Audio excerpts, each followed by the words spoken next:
Try to tell you silence not a game.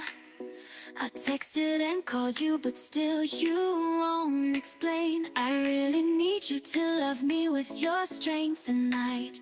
Even a week will do, you should know it feels so right. Having the babies, if I don't hear back from you tonight. Oh, oh, oh.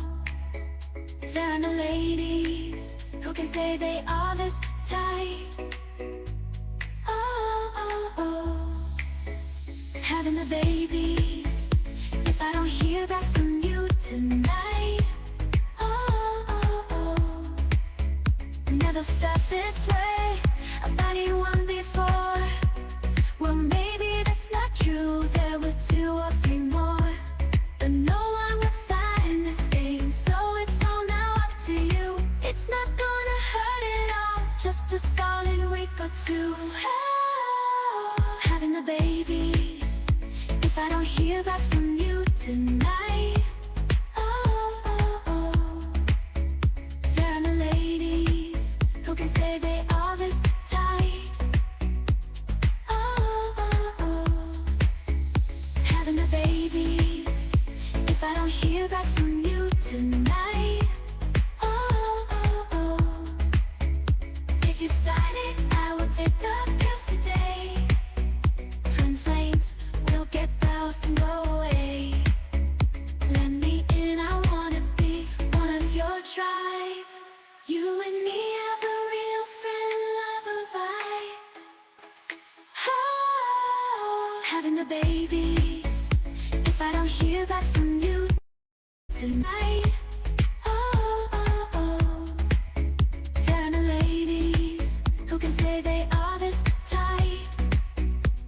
Oh, oh, oh, oh. Having the babies, if I don't hear back from you tonight.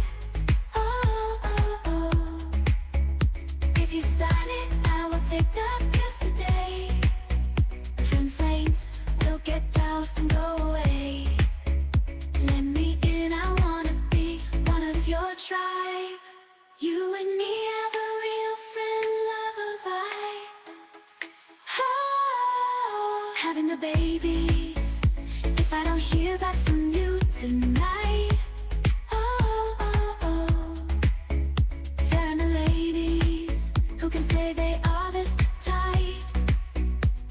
Oh, oh, oh, oh. Having the babies, if I don't hear back from you tonight. Well, welcome to the show, everybody. Good evening. Are you as excited as I am at what's about to happen? Ladies, you're going to have to hang on to something because Clayton Echard is in the house and he's looking really, really good. The mullet is gone. I'm happy to inform you that there is no more mullet, no more stash. And man, you've never looked better, Clayton. Welcome to the show, Clayton Echard. How are you? First off, that was hilarious, that song. It was catchy. I was bobbing my head. I'm like, I could listen to this on my morning workout. I want to see you dance to it. I think you should dance to it on Insta. Oh gosh, yeah, that could be. Is that like one of the main songs? So you said there's like a whole catalog of them? Oh, there's an entire album. Okay. There's an entire musical that's 13 minutes long that you haven't heard, apparently. Guys, I know one of your biggest questions in the chat was, does he know about the songs? Has he heard any of the songs? I asked him backstage if I could play his favorite. He's like, what songs? No, he's never heard any of them. That was his first time. So there was, I think at one point, we had the group chat with the other guys, and I think somebody had mentioned that there were songs, but they didn't get posted in. But yeah, it's incredible what AI can do. I'm like, the only thing that would have made it more terrible, although terribly good, but like as if it would have been her voice, like AI in her voice. Having the baby. Yeah. Oh gosh. If yeah. I don't hear back from you, well, you would have put me back on camera. I wouldn't have been here. I would have been like, like all the way down the hall, been like, is it over yet? Turn it off. But no, that was not what I expected, but that was hilarious. And it actually looks like pretty catchy. I was surprised how well like that came together. Yeah. I know there's a lot of really good ones. Actually, I feel like I have a gift for this, but it's one of So my you're the favorite one things. that's you're typing it in and making them Yes. okay. Yes. Okay. Yes, I write the lyrics and then I pick the type of music and then AI does its magic. And then you Okay. have to go through like, I don't know, 500 songs before you find the right one. But I always know it when I hear it, which is a lot of Okay. Yeah, I fun. have to imagine there's like probably it messes up or there's like audio issues or because I've like done AI images for fun. I did like a Christmas card and sent them out to some friends and I had to like keep clicking through. I was like, no, that's messed up. No, that's messed up. And eventually like you get the one, you're like, that's the one right there. Yeah. Yeah, yeah, Yeah. yeah. It's kind of like that. And I use Suno AI, which is really quite good for Okay. music. Their newest iteration of their newest update has been really, really good. Okay. So it's been terrific. All right, so I have a whole bunch of questions. I asked the chat on Instagram and on Facebook and on YouTube everywhere. I asked everyone, give me all of your questions for Clayton that you want Yes. answered because I do feel like this chat, by the way, I don't know if you know how much this chat loves you.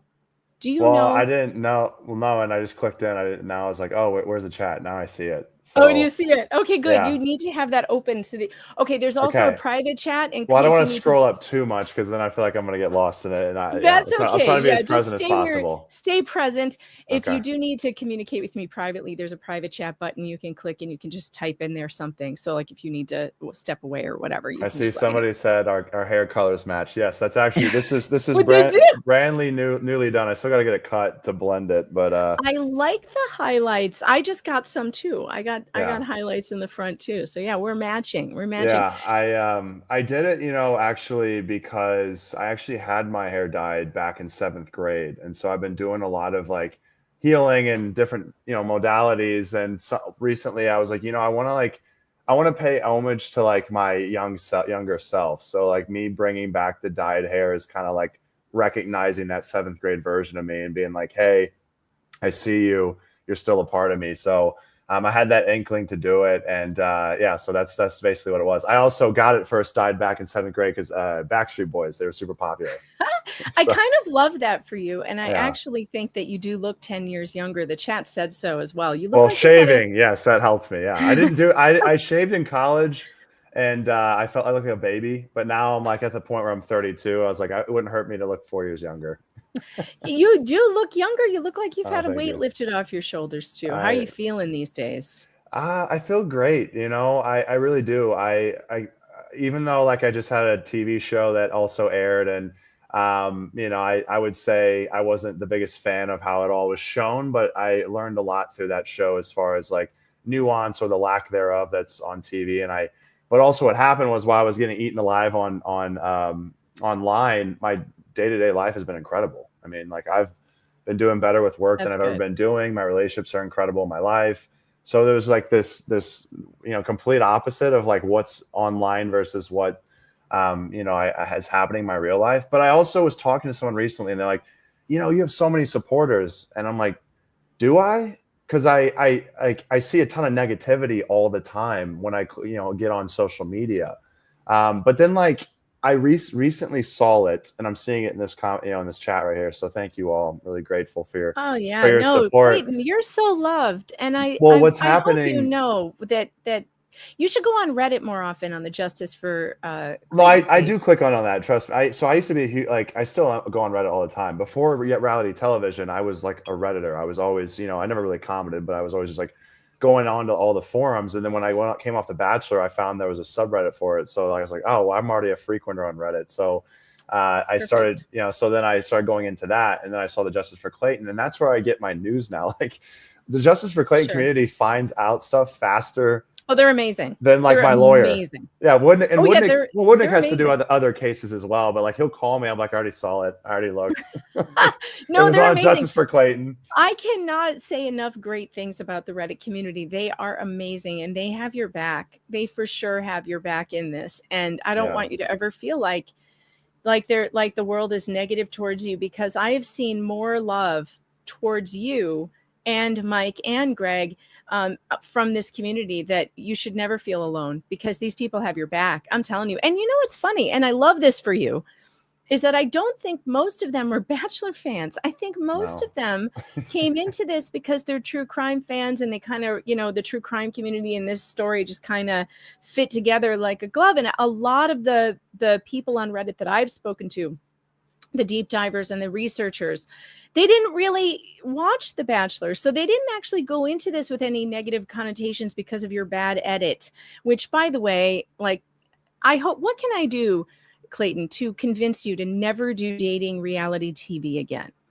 Is there anything I can do to convince you that you do not need this in your life? Yeah.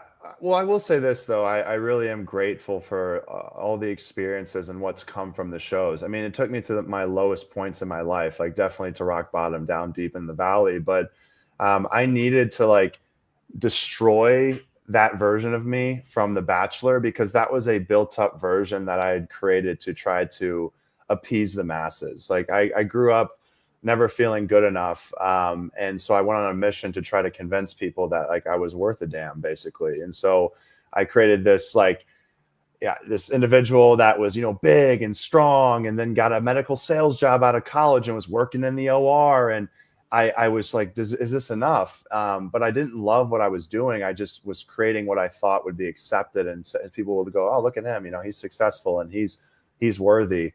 But that version of me was like a condensed version or a suppressed version. So the TV show, when I, was hated by a lot of people, or at least it felt that way, I had a moment where I was, down in the dumps in the valley. And I'm like, look, you don't even like this version of you. So you have so everyone else doesn't like it either. So you have two options: build back up this facade that you built prior, or build up the real version of you. And that was where I decided to, start. I was like, you know what? I guess since everybody hates me seemingly, I'm just going to build up a version of me that I actually want to be, because it can only go up from here. So I did. I started doing stuff. I was like, what would I do if I did not care about people's opinions? And that's where dancing came in. That's where getting my ears pierced came in. That's where having a new, clothing style, hanging out with certain people. I just opened my mind up to the realm of like, if nothing else mattered besides your own happiness, then what would you do? And that's where we've got today. I also think, I've heard you say, I saw an Instagram reel that you put out the other day. And by the way, go follow Clayton on Instagram. He's a really fun follow. Loved your video of doing the Dougie in the houses for sale, by the way. Yeah. That was really fun. That was very creative. That will sell you some houses for sure. So keep doing Well, what's great is my client, liked it, and not if he didn't like it, I mean, I had that conversation ahead of time before I even posted. He was like, yeah, I've looked at your videos. I love, how you're dancing, and I think it'll be awesome. And I think you'll get so many more eyes on this home. And I was like, yeah, absolutely. I agree. Yeah, and it looks like a lovely home. If any of you are looking for a beautiful home in Arizona, go check out Clayton's Instagram, because he's dancing through this home that is absolutely lovely. So home, I think you're going to sell it. But here's the thing. I love this for you, that you are embracing. I learned this back in middle school. Look, I went through years of not having friends, and not just not having friends, but being picked on, being the one that was picked on all the time. And I had to give up what other people thought of me a long time ago. And I'll tell you what, it's a wonderful burden to shed. It's like the skin you peel off and you never look back. And I'm happy for you about that. And I do want to say, I don't understand the negativity that you get for dancing. Whoever those people are who are being negative about your dancing, seriously, blockety, blickety block all day long. Don't listen to that, because it's great. It's joyful. And if it brings you joy and happiness, you're bringing a lot of people joy by it. It makes me smile every day. Yeah. I mean, look, like the whole journey with dance became bigger than me at one point, but it originally was just done because I wanted to do it. That was selfishly, I wanted to try something new. And dancing, I was always envious of dancers growing up. I'd see them dance, and I'm like, man, I wish I could move like that. It just seems so fun. And you can connect with people, through dance. I mean, it's so powerful what it's able to do. So I started dancing, and I was scared shitless when I walked into the dance studio on day one. I mean, anything that I do, even dyeing my hair today, like there was a moment where I was like, oh, should I do this? And then whenever like I pulled my phone out or I looked in the mirror, I was like, oh my gosh, that's so much, that's so, bright. But the thing is the fear always exists, but I just choose to overcome it. I choose to just push through it. I'm like, look, what's worst case scenario? Anyways, the hair looks terrible. You could technically dye it and that be it. Same with dance. Clayton, you could technically just like not show up anymore. You could stop dancing and that'll be the end of it. But for me, I started, from day one, I had so much fun. And I posted that first video, not to be like, hey guys, here I go on this dance journey and I'm taking you with me. I just posted that dance video because I was so proud to learn like this little two-step. It was to Freak Leak, that song. If you go back, it's the very first dance video I posted from the studio. And people were so positive and encouraging. And they're like, oh my gosh, it's so awesome that you're trying something new at a later age. It is. Learning something new, first of all, is the only way to keep your brain. It's proven that you can stave off dementia if you learn new things. And you got to keep going. You got to keep learning new stuff. And it was fun to watch you learn. I saw those videos, the early ones. And from where you started to where you've come now with your dancing skills, I'm sorry, I don't get why ABC is not knocking down your door for Dancing with the Stars. I want to see Clayton on Dancing with the Stars. Maybe we should do a letter writing campaign to get him on Dancing with the Stars, because I would love that. Yeah, I might have to write it, I guess, for next year and time it up, right? Because I know they just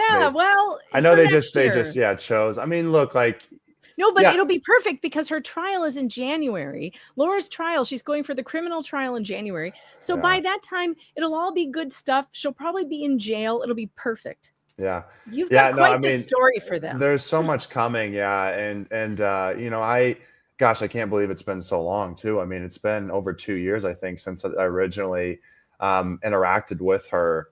And you never think something like this is going to occur. And then it does. And you think, out of all the people in the world, how is it me? But I felt like that's a lot of the times what happens to me. There's a lot of things in my life that I'm like, of all the people, how do these things keep happening? I mean, I didn't even ever think that I was going to become The Bachelor. Like, I would watch the show with my exes, and my mom watched it all the time growing up. It was her favorite show. I remember watching a season with like, there's JoJo, and there was like this guy named Chad, and he was just this, complete dickhead. I mean, for lack of better words, but he was great TV. And I was like, these people are so stupid. I could never imagine being one of them. And then I became one. And then you found out what a bad edit can do to you. Yeah. Well, and that's, again, like, I've given myself grace because, I mean, I was polarizing as a Bachelor. I think we can all, we can agree on that. I mean, I was polarizing. Whether or not we believe that I actually did anything terribly wrong, we can all admit that, like, I took a lot of heat. So I don't dispute that. You did, but I don't understand it at all. You're the first Bachelor that I've ever seen who was honest with those girls. Well, and I think that's what got me in trouble. For your honesty. Yeah. But that's what everybody's always asking for. And I'm sorry, but does anyone believe? Can I see a show of hands in the chat for anyone who believes that the fantasy suites, they're not getting down? Come on now. Well, stop. Yeah, it was. Yeah, I mean, no, that yes, and unfortunately, and they just don't tell. They just don't tell. And I wasn't really planning on like making it, putting it out there, because the people said, well, he should have kept it to himself. But then once the conversation with Susie happened, I had to say something. I was like, I'm not going to lie. She asked me, like, have you? Yeah, I'm like, I'm not a liar. I'm very blunt too. I mean, but I'm blunt because I grew up in a household of all boys, and we didn't really like ever have emotional talks. We just were physical. So it was like we competed at everything. We would compete who could eat more food. We would compete in sports. We competed with who could have we just everything. I mean, seriously, it was like who could eat more food was like one of the biggest things every day. It was like I ate more than you. It was crazy, like the stuff that we would compete on. And so what happened though is like, because I feel like I never really dated. I've only had 2 girlfriends my entire life. So I feel like I never developed that emotional component. And so that's, that's interesting. Wait, you only had 2 girlfriends before The Bachelor? Yeah, I mean, technically just one, actually. I would say one was like high school like love. Oh my God. Like, and then they threw you in a room with 26 women. Oh God. Yeah. And I feel like I am, well, I do feel like I'm empathetic, but here's the problem. I was raised by not even parents, just environment. Like growing up, my generation was like real men don't cry. Real men, are suppress those emotions and they deal with them themselves. And so, the movies and all of that depicted these men as, Rambos and superstar, athletes, and they were the tough guys. And so, that became my demeanor, was real men don't show emotion in front of women. Especially like you don't show, that's weakness. And so on The Bachelor, when women were when they were crying on the show, it goes to me and I'm just staring blankly, and people are like, oh my gosh, he's just so emotionless, he doesn't care about these women at all. And the reality was like, no, I was crying behind closed doors, but when it came time to drop the news to the women, I was, I appeared cold, when the reality was like I was just drained, and I was like, this is the way that I have to deliver it. I can't get emotional because I've been programmed to not be emotional and to suppress all this, all these feelings. So I understand why people, they felt the way they did. They're like, oh, he's not showing an emotion. I'm like, right, because I'm doing that on purpose to try not to feel weak. Doesn't everybody understand that reality TV is scripted and also highly produced, and they show you what they want you to see, not necessarily what is happening? I think everyone really understands that. And the people who are being ultra critical of you, Clayton, honestly, they just have nothing better to do. They're just bored. I don't think anyone truly thinks people are who they appear to be on a reality show. Yeah, and again, like the show has a job. They have a job to create extreme emotion, and lukewarm reality television does not sell. So either if everyone watched the show and they go, yeah, that didn't really make me feel anything, they're not going to watch it. They're going to say it's a boring season. So they're going to either draw the emotion of love or hate, happiness or anger, right? They're going for the extremes. And in that regard, I'm going to either fall on one end of the spectrum or the other. Well, with all of the shows I've done recently, when I'm the one doing the breaking up and the women are becoming emotional, who's going to become the villain? How could it ever be them anyways? So I've realized, to answer your question of like you're saying, like, hey, don't go back on reality television. My belief is this. I'm like, the only shows that I can go on if they're dating shows are shows where they show like 60 episodes and there's no editing involved. It's like the Love Islands or the Big Brothers, which isn't really a dating show, but like I need to be on TV where nuance is involved, where like you get to watch me and there's no time for edit, because if they're going to edit me in 10 episodes, they're going to paint me as like the stereotypical douchebag because I look that way. I understand I look that way, but I'm like, I disagree. I hate the stereotyping because I think you look like a perfectly handsome, fine gentleman. I don't know what the hell. Thank you. But why people say this kind of thing about, and I don't like it. I don't like it because you can't judge a book by its cover. You can't. But if you look at the cover of my, in a lot of ways, Clayton, the way you look has really been prejudicial to you in this case.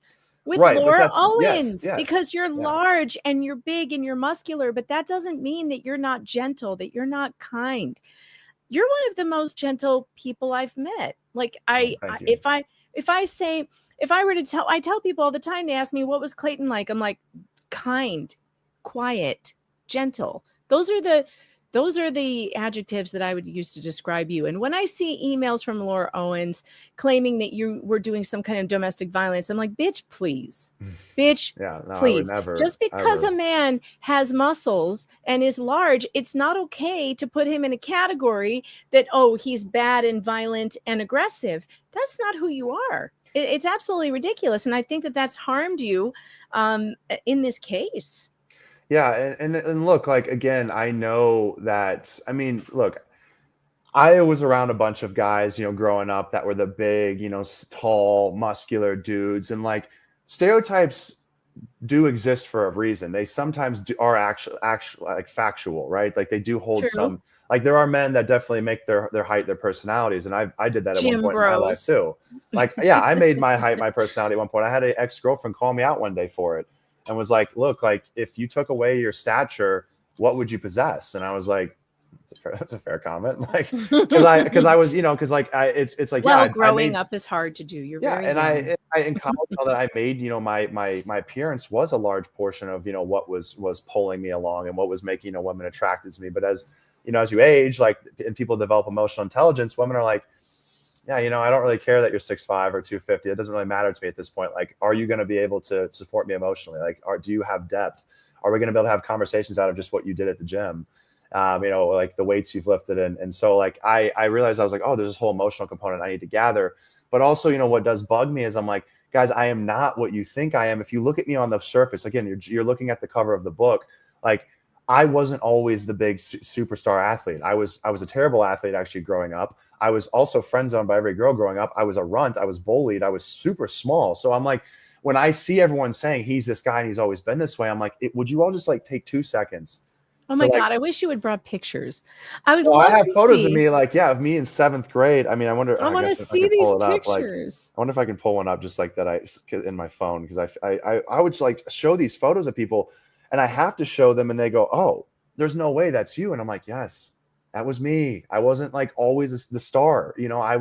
I had to build all of this, and so again, but the whole reason that I'm like, my message to people is, hey, you all can achieve so much if you're able to get out of your own way, because I was in my own way for the longest period of time. I thought everybody hated me. I thought I wasn't good enough.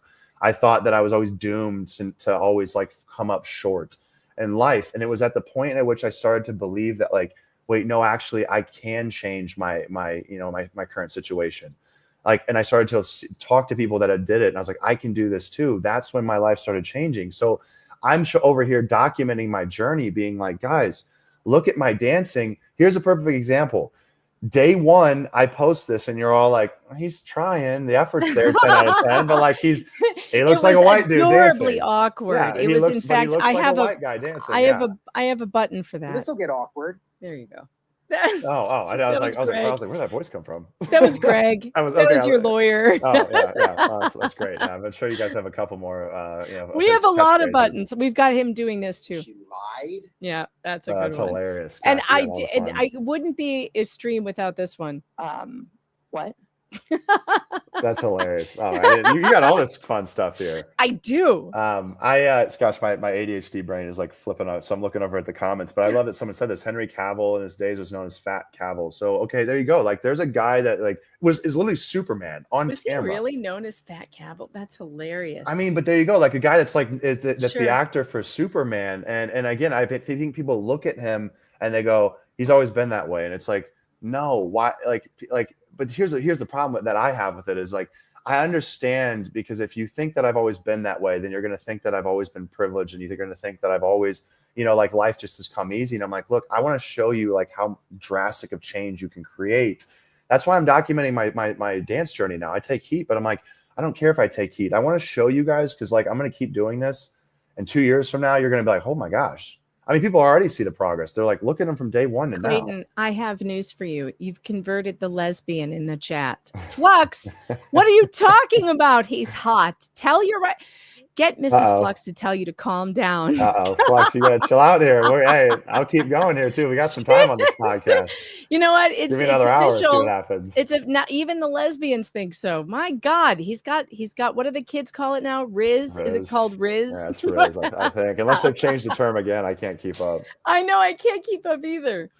Oh Lord, yeah. I have so many questions for you from the chat that I have. I've gathered over the last couple days. Everyone's been so excited to have you on, and one of the questions that got repeated a lot was, did you watch during the trial not the trial, but during the whole case, while you were being dragged through paternity court by Laura Owens with her false pregnancy allegations?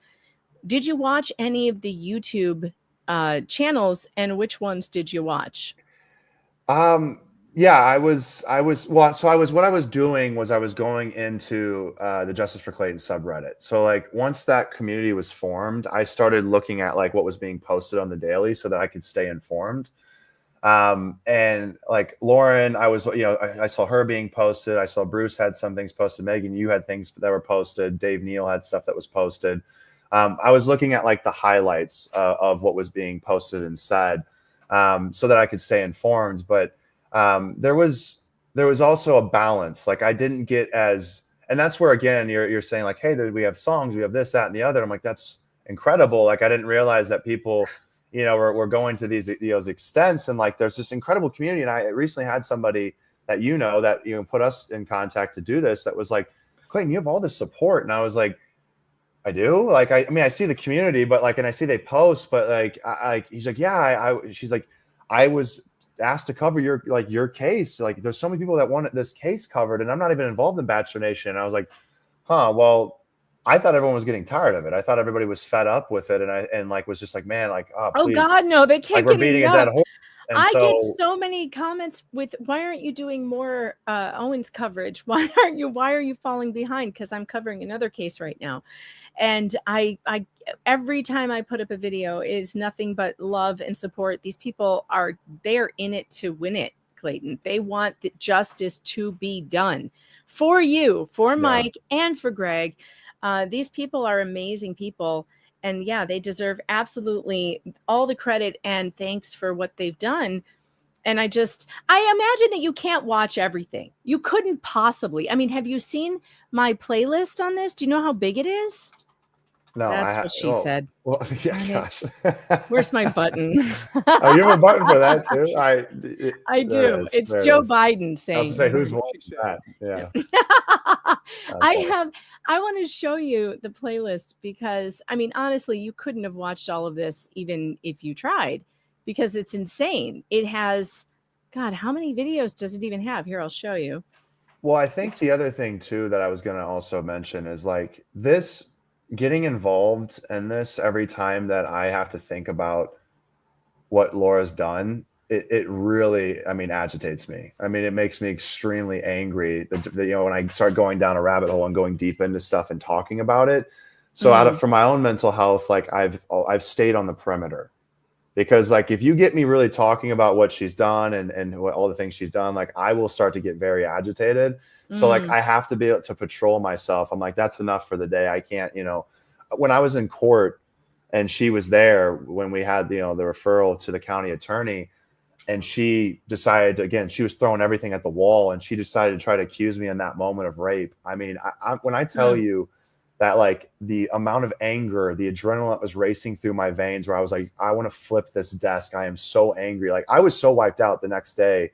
You know, I slept so late into the day that the next day I was wiped, because I was like, it's the energy that like that pulls from me. I'm like, this is my life, you know, and I have to protect myself. So you can go ahead. I was just throwing a little back. I understand that completely. I do. And I'm sure that rehashing all of it is a drain. I have 85 videos, 85.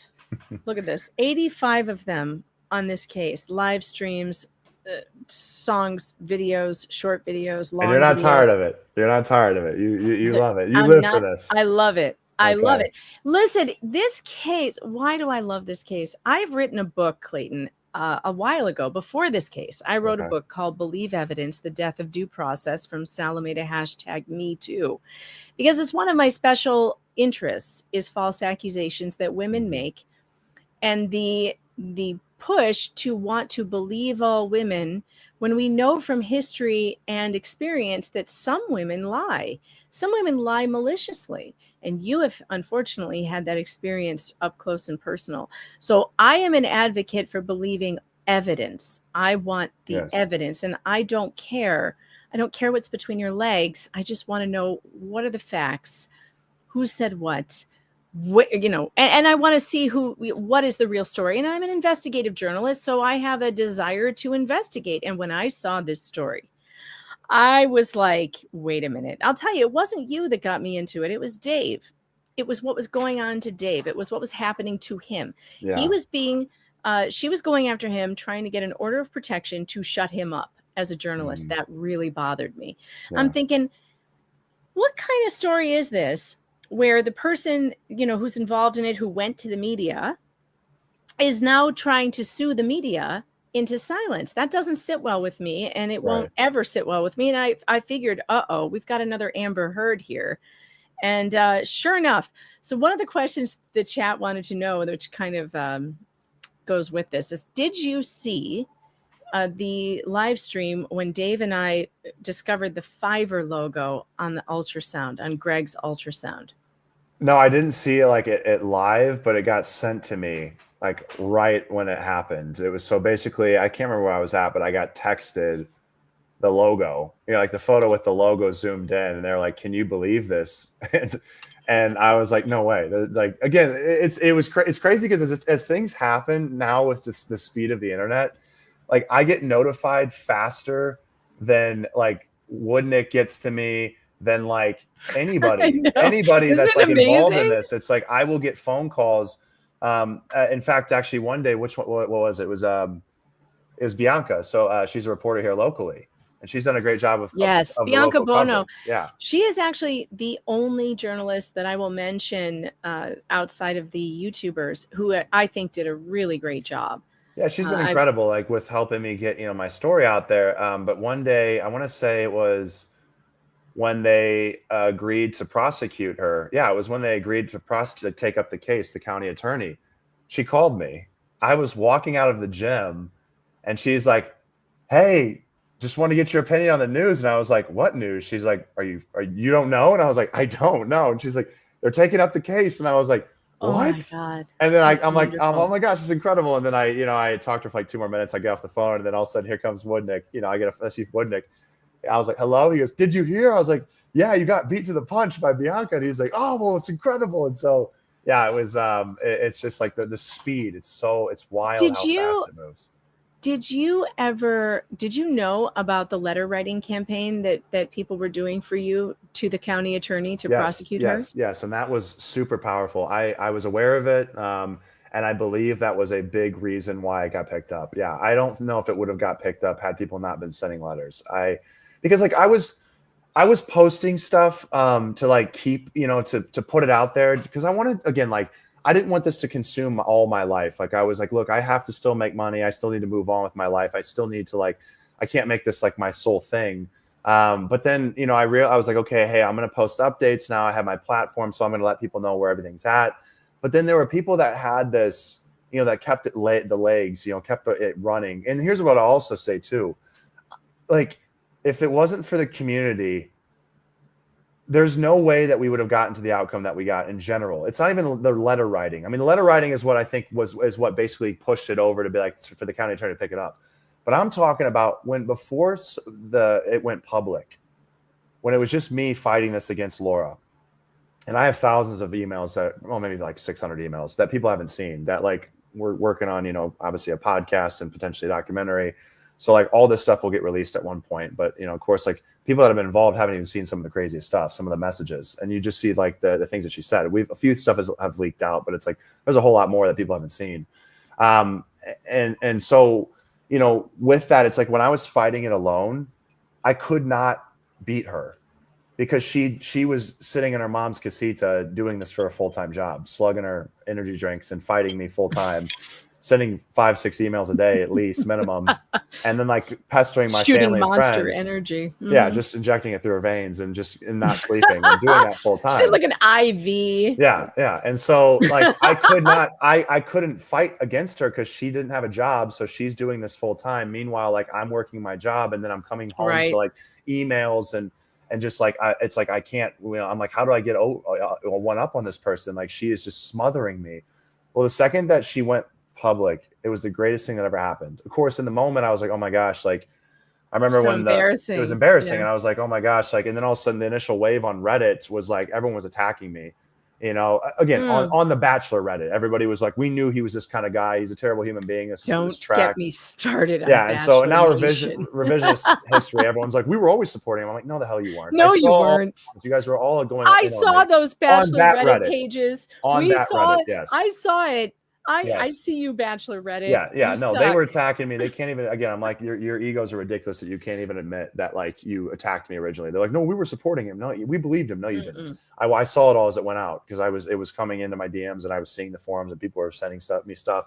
But like that was the best thing that ever happened, because the second that she started going to Reddit, that community was like blood in the water. It was like the second they were all like, yeah, hey, we'll listen to you. She starts leaking some stuff. She starts pushing over her drives, Google Drives. And then all of a sudden people are like, wait, this seems fishy.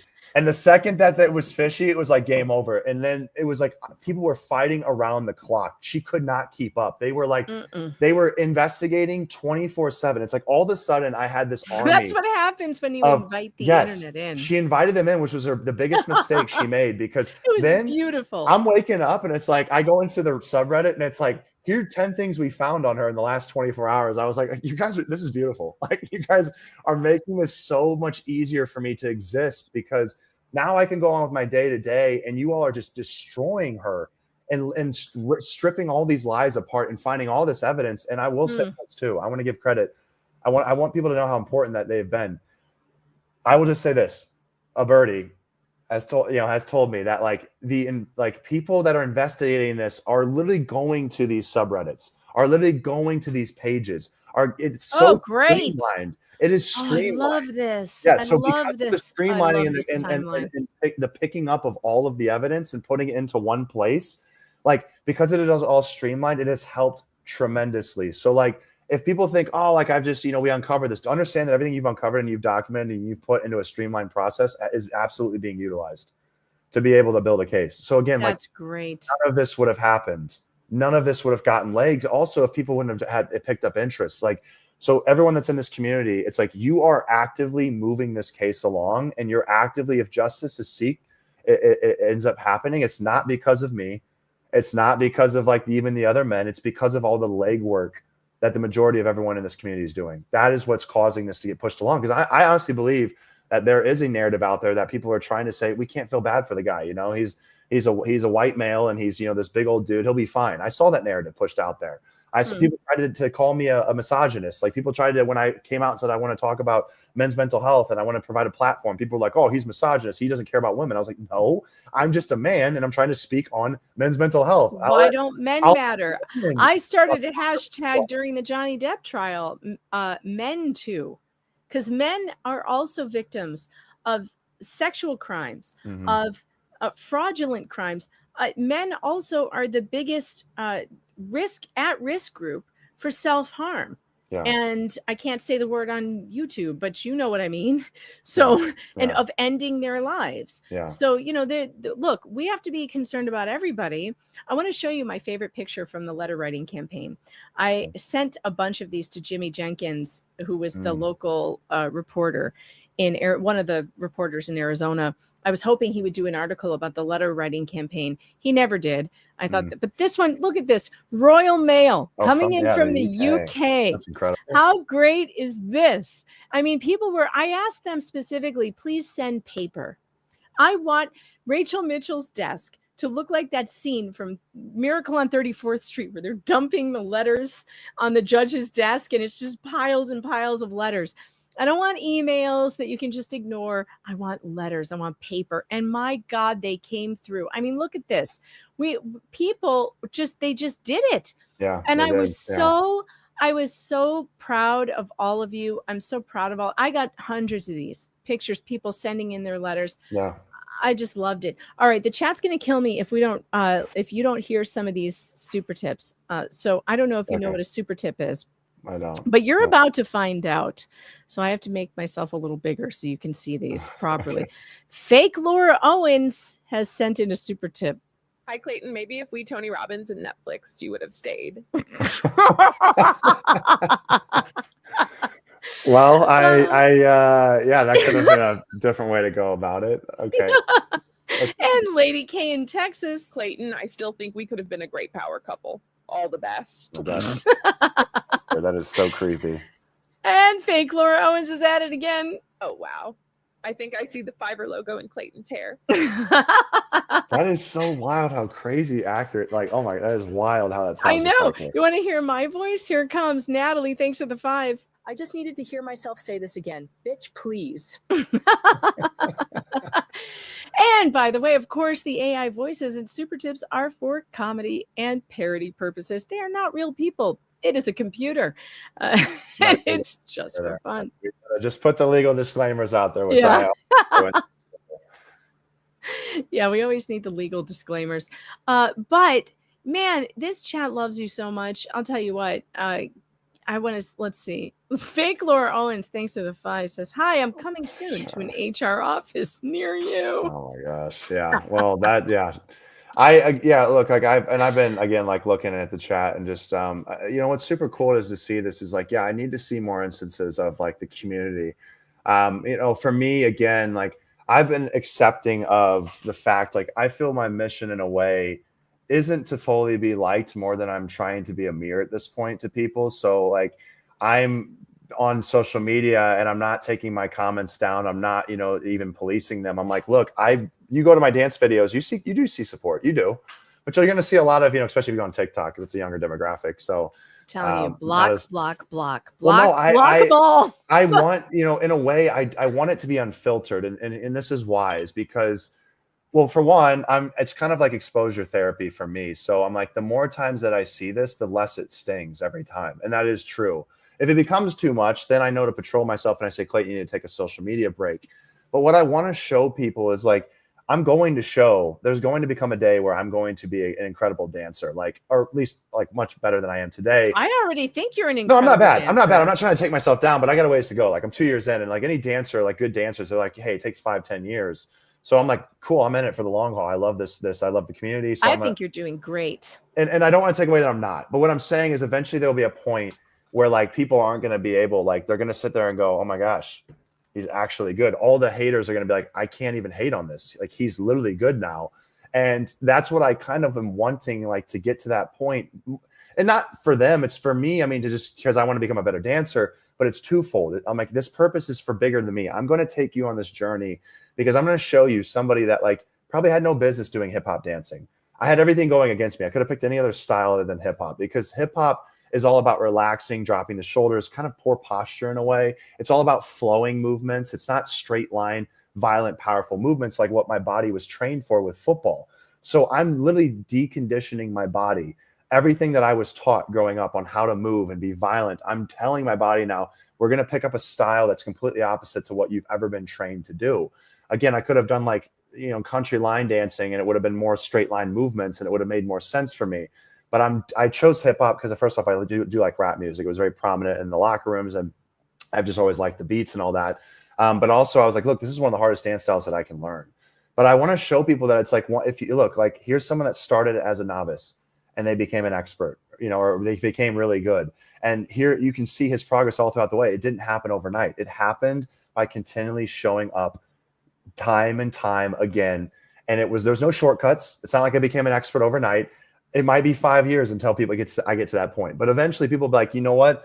5 years and 1,000 dance videos later, he made it. And it's like, right. So imagine if you did that in whatever you wanted to do. Amy says, Clayton seriously makes me want to take dance lessons. Amy, and I hope you should do it. I hope she does.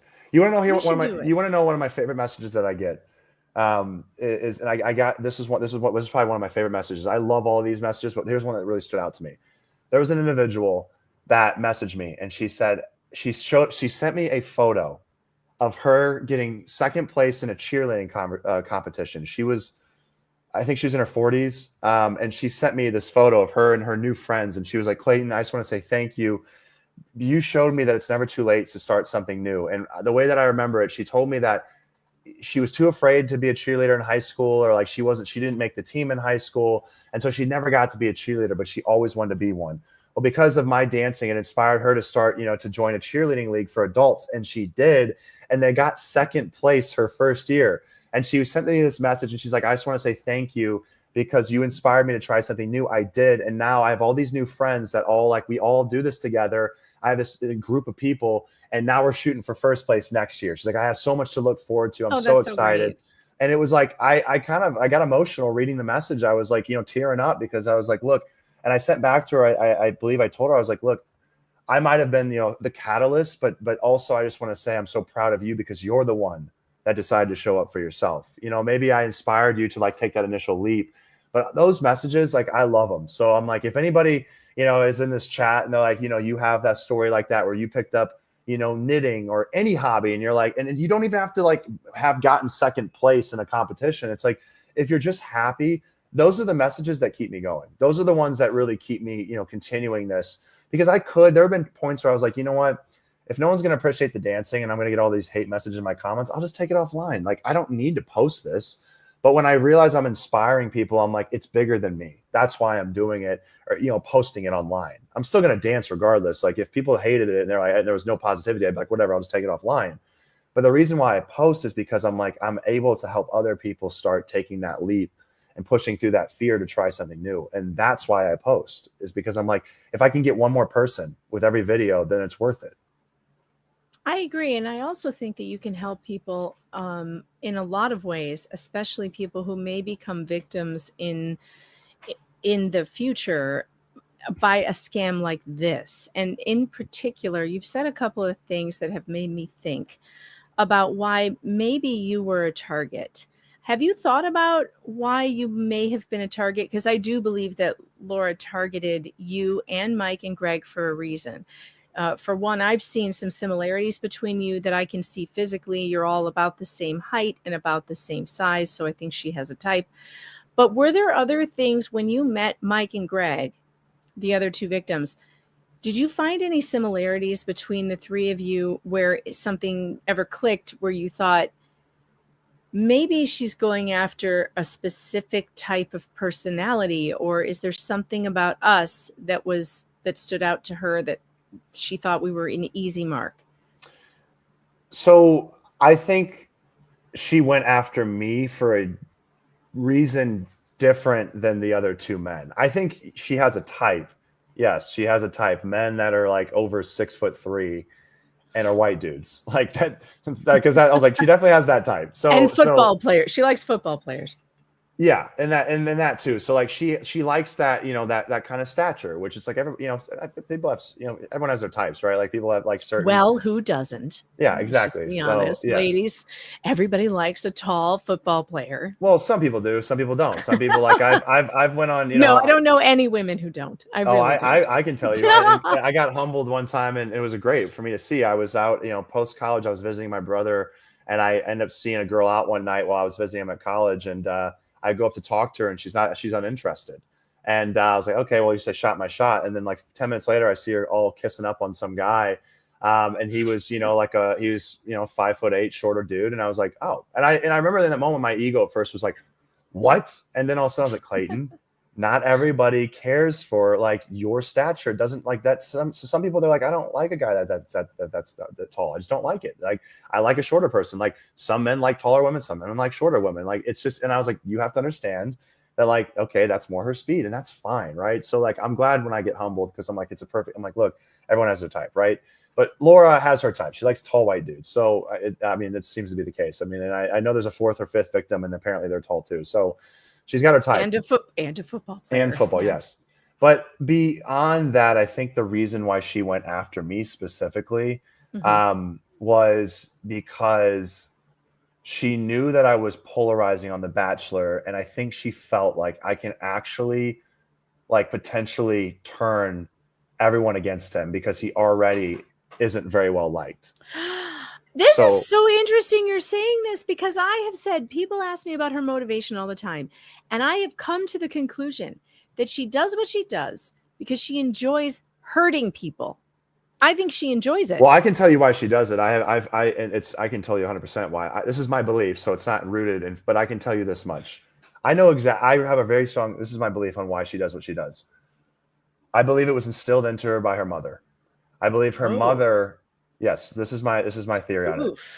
I've heard that her mother felt that she was always in the shadows of her husband, who was a prominent radio host. And so people very close to her family have told me this, that she was always referred to as Ron Owen's wife, which really pissed her off because she was a very successful publicist or something along those lines. Like she was successful in her own right, but she was always in the shadow of her husband.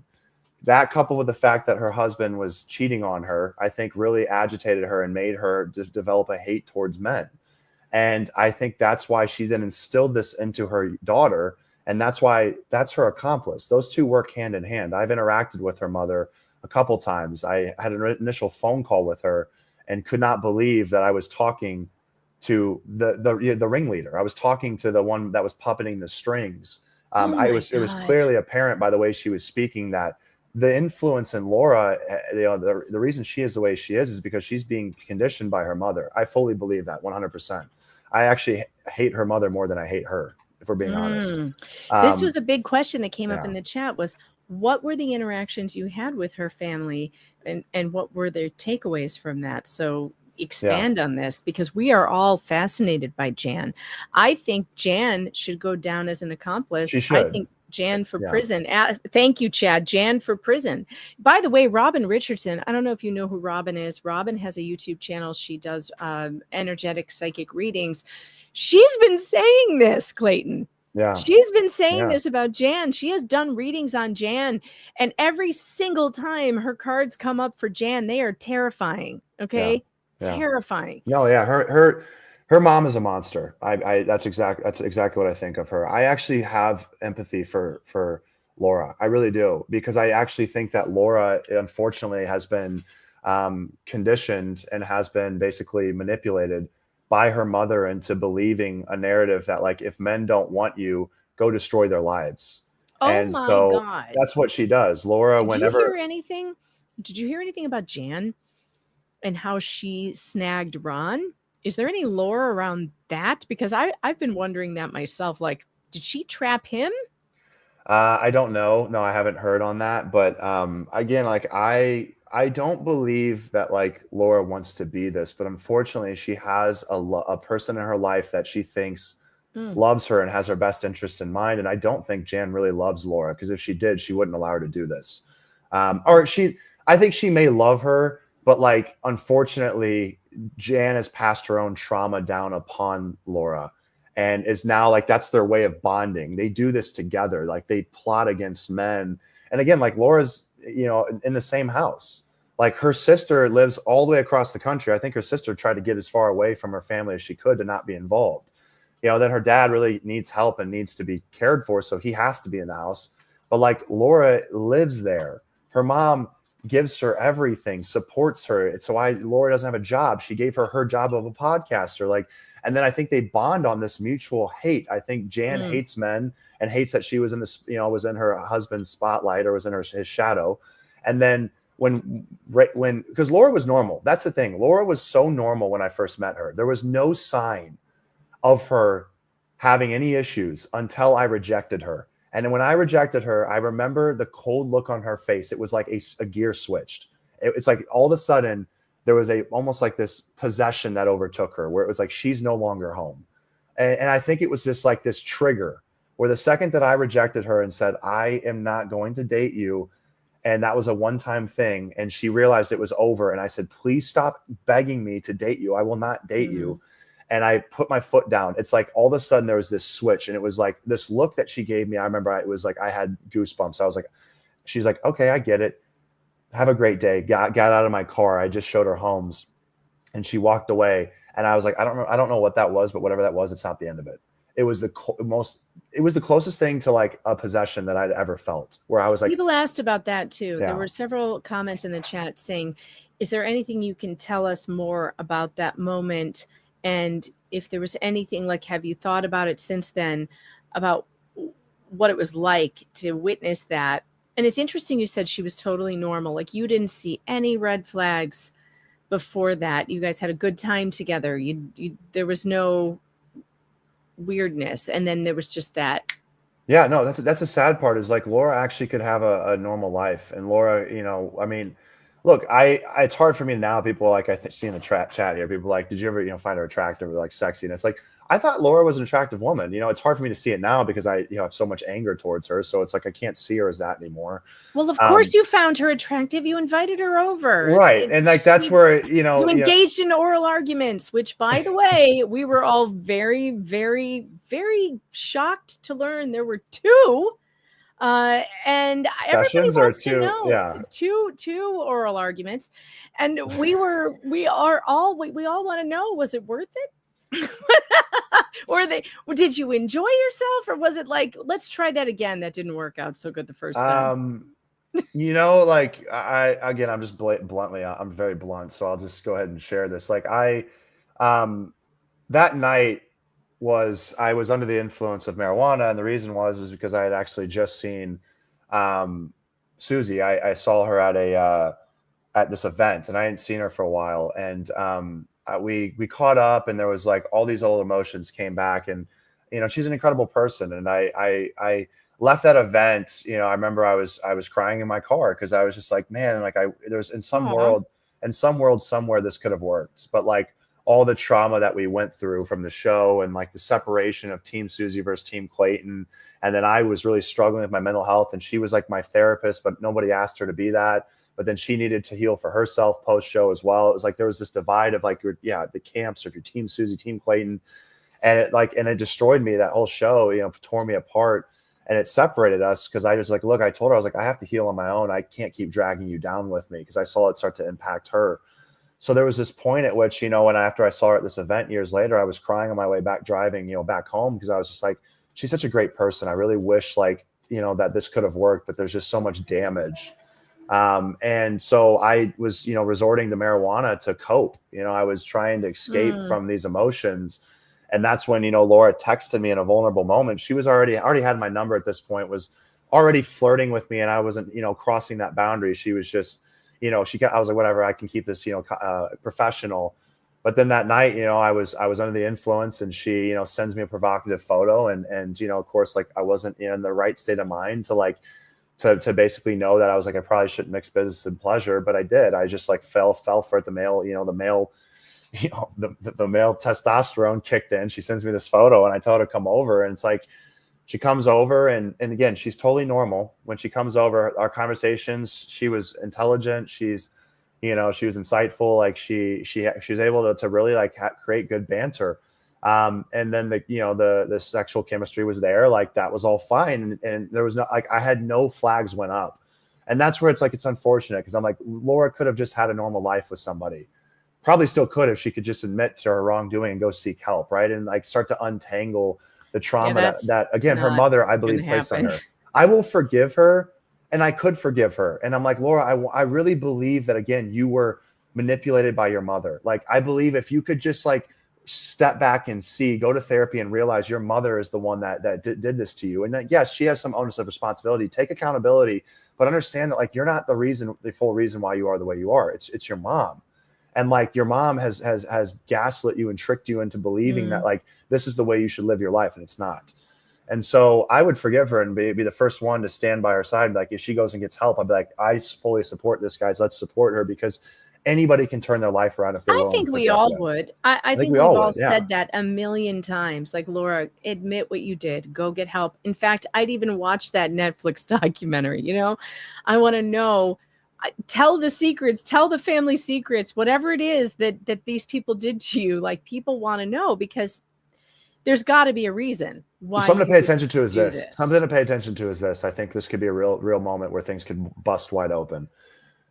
There has been in the documents, legal documents, that an accomplice has been identified. We don't know who, but there is an accomplice that has been mentioned that I believe they're going. It's Jan. I that's exactly what I believe it is too.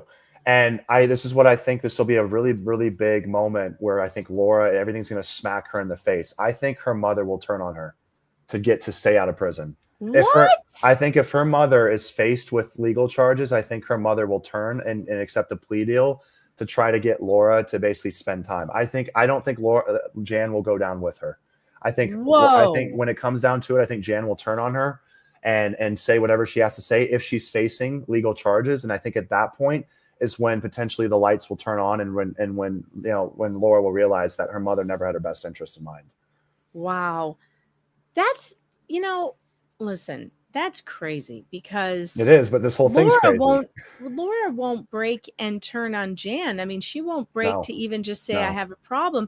But if you really think that Jan would turn on her own daughter, good God. Yeah, no, I think she will the first chance she gets. If Jan is tied up and is facing jail time, I think you will see her turn. I guarantee you Jan will not go down with her. I'll be the first one to admit I'm wrong if I'm wrong. But I guarantee you, knowing what I know, that Jan will sabotage her own daughter to stay out of trouble. And that's when I think that at that point, I think is the point at which you might see Laura actually switch ways and go, oh my gosh, like she never really cared for me. Like I thought this was a joint effort. It would be very sad. That would be so it'd be very sad. And that's where, again, I would have empathy for her, because I'd be like, Laura, this is what you needed to see, unfortunately, is like, you're not the monster. You never were. It was always your mother conditioning you this way, and she never cared about you enough to like actually save you from this. And unfortunately, you guys got away with it for so long. And this was some sick game that Jan got to live vicariously through her daughter and play this game. Well, then guess what? Now all of a sudden they got caught. And so now it's backtracking and let's try to get away from this. And Laura tried to back out and say like, oh, I had a miscarriage, but then she went into court too far along and said she was still pregnant. So then she had to, basically show that she had fetal death certificate. So it's like, okay, if you were still pregnant, then you killed these children. So now you have to have fetal death certificate. So then she walked back on it. She didn't expect me to try to push this in the court, but I was like, no, you tried to destroy my image. Now I'm going to hold you accountable. And that was what she wasn't expecting. And then this audience online decided, yeah, actually, wait, we don't like this either. And we're going to push hard on this. So she opened up a can of worms that she had no idea was coming. And that's where she's trying to put but the lid. How do you feel that she's trying to renew the restraining order on Mike Maricini, knowing she's facing 7 felony indictments? Yeah. She's still trying to do this. Why would she do? Well, what did you think when you heard she was renewing it?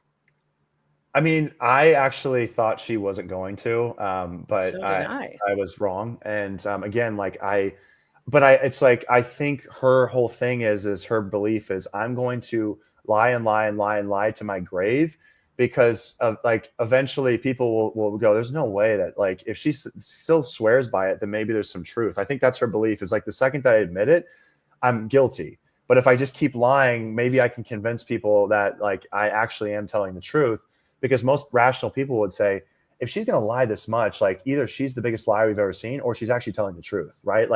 It's one or the other. And I think she's still trying to play into maybe I can convince people somehow. But I just saw she's going to get referred for prosecution in California too. That is happening. That is happening. I'm telling you right now, chat, I'm putting my court prognosticator hat on, and I'm telling you, she's going to get referred to the prosecutor there too. And we're going to have a whole new letter writing campaign to do. And because this woman refuses to learn her lesson. Laura, if you're listening, my God, back out now. Yeah. We don't want you to be in jail for 30 years, but that's where you're headed. And she is. And I can't believe that she's apparently she's filed to try to get the state to pay for her legal experts. And I'm like, Laura, you already had your medical records subpoenaed. None of these doctors, they said that you were never showed up in their system. It's all fake documents. You forged these documents. What medical experts are you going to get? And she wants to make the state pay for it. And if I could say she's bankrupt, again, that's also her family declared bankruptcy. They're trying to protect their own assets right now. And apparently that reminds me. Yeah. Speaking of that, how did you feel finding out they declared bankruptcy while this woman is paying 6 figures to a private defense attorney, and she hasn't paid you a damn dime for the $200,000 she owes you and Greg Woodnick? How does that make you feel? Well, yeah, I mean, it's frustrating because we're out, a large portion of money that we'll probably never see. I hope that they can somehow trace this back and see that they're liquidating everything the second that, this case became a thing. And so therefore, hopefully they can put a lien on them or their home and basically force them to have to sell to liquidate assets. I'm hoping that's what they do. I hope they don't just go, okay, they filed bankruptcy, they don't have any money. They do have money. They're going to hide it. So it's I hope they dig deep in that. But it's, I mean, that would be, if we were to get paid, that would be seen as a major loss. And Laura and her mother have an ego, the size of China, where it's they are not willing to lose on any front. So they're trying. They can't even. I've never seen anything like it. I've never seen anything like it. It's the worst case of. I mean, I think it's narcissism. Again, I'm not an expert, but I think it's narcissism with an absolutely out of controlled ego, where it's just I've never seen a worse ego ever in my life. Personally, where it's just admit once that you're wrong, even something just a little minor. But they can't, So but they can't. And so they're taking it to the grave. And I'm Laura will watch this. I know she'll watch it. She's gonna try to, say that I'm not trying to bully. I'm not at all. And I don't, again, I'll use my disclaimer right now. I don't want anyone to go to her page and attack her or bully her. I don't condone any of that behavior. Again, I really do truthfully have empathy that I'm holding away, holding for her, that I'm I will. But that empathy only comes with accountability, which is what we've all been saying. Laura, we don't want you to harm yourself. We want you to actually get better. Yeah. But it comes with admitting. You have to admit that you've done this. Yeah. This is just, it's outrageous. And by the way, folks, you guys have been after me to do this, and I am doing it. I have done it. I just threw it in the chat. I will be traveling to San Francisco for Mike Maricini's 2-day trial. Clayton, are you a witness in this trial?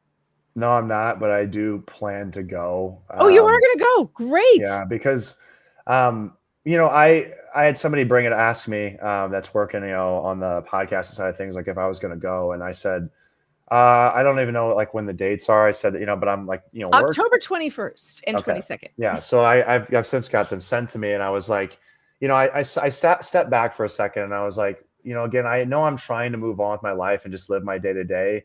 But then like when somebody asked me about it, I was like, you know what? Mike showed up for me.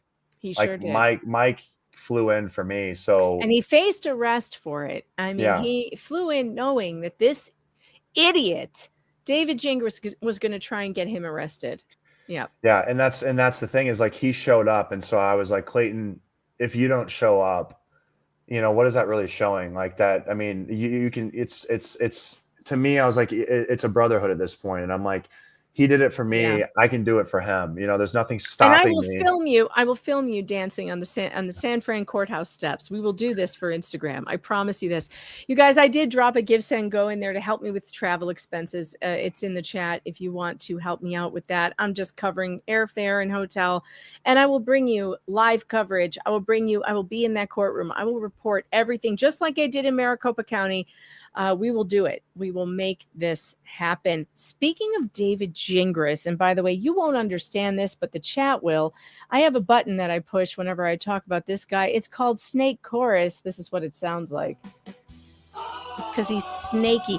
You haven't seen the musical yet, but in the musical, there are snakes, and they're singing this chorus. I want to know, when David Gingras, when did you become aware that this was something unlike any other lawyer she's ever had? How did you get into the David Gingras lore? What did you think and can you remember the first time when you were like, holy shit, this guy's as crazy as she is? It had to have been when we started posting YouTube videos. You waited that long? Well, yeah. No, I know he was tweeting too. It was the motion to compel lunch that did it for me. Yeah. Oh. No, I thought that was ridiculous, but I also just thought, I was like, well, I don't know. I think he's just trying to be a pest. But beyond that, I had a call where he was wanting to basically like work things out.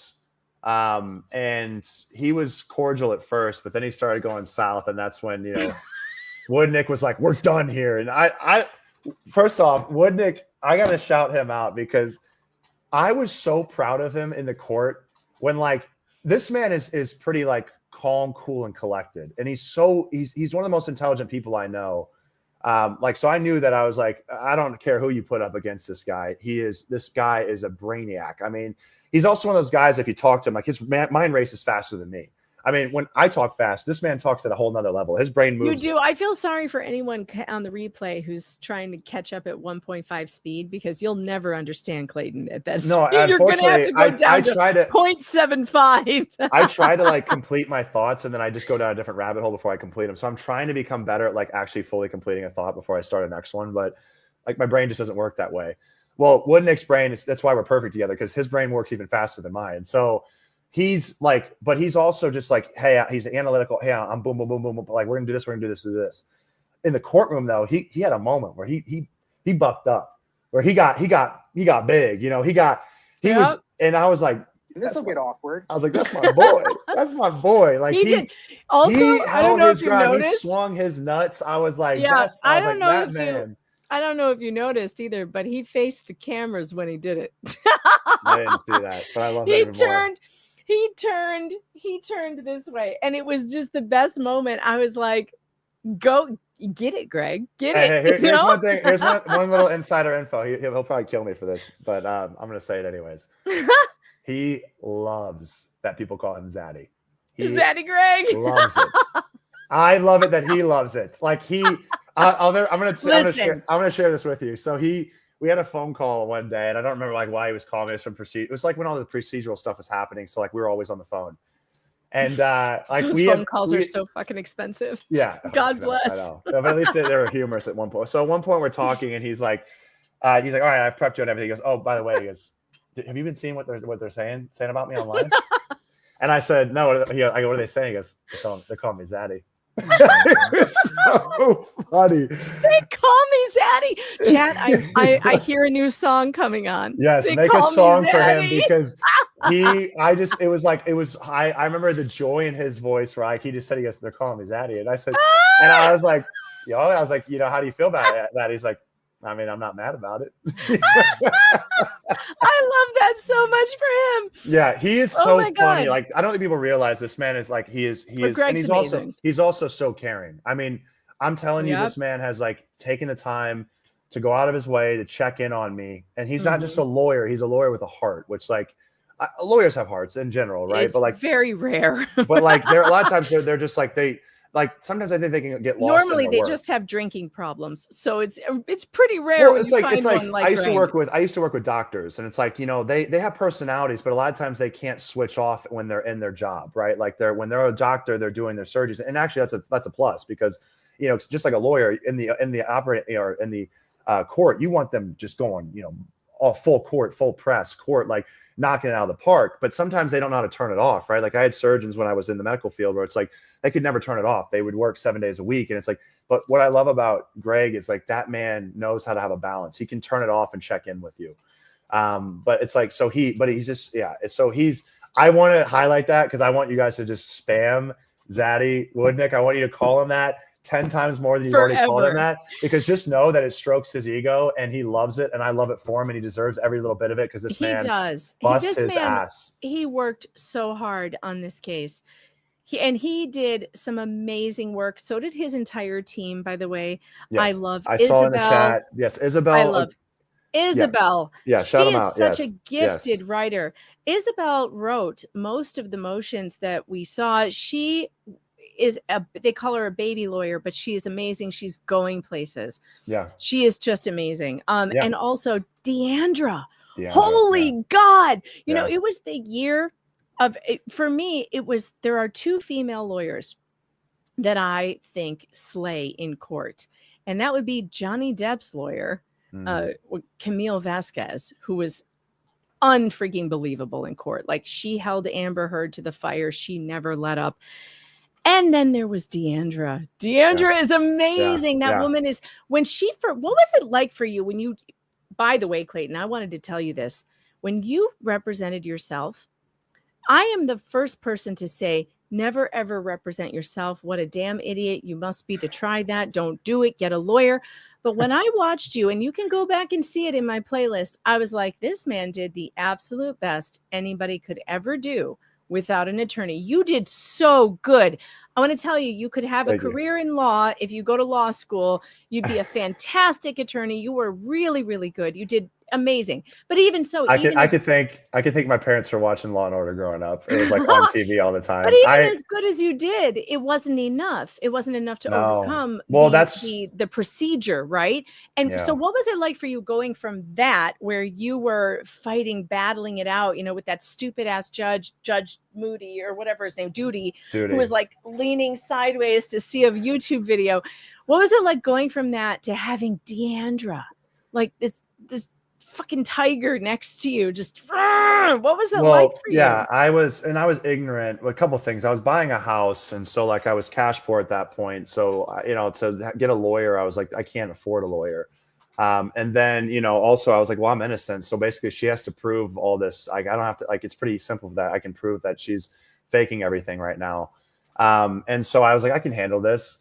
And so, I got my briefcase for work, and I put on my glasses, and I showed up in, my, slacks. And I loved you in your glasses look, by the way. Yeah. I was like, I want to look as professional as possible, but you were like trying to downplay the Chad football player with the glasses. It worked. Yeah. Well, it was a Clark Kent trick. It worked. I tucked my shirt in, I was like, I want to look as professional as possible, but then I'm in court, and I'm like, oh gosh, like, I don't even know if I can talk right now. So I'm over here raising my hand, and the judge, she was sweet. She was like, yes. And I was like, can I speak? And she's like, yes, you may. Katzis? Do you mean Judge Galkatzis? Yeah, Katzis. Yeah. She was a beast. She was, but can I show Clayton my belly? No. Yeah.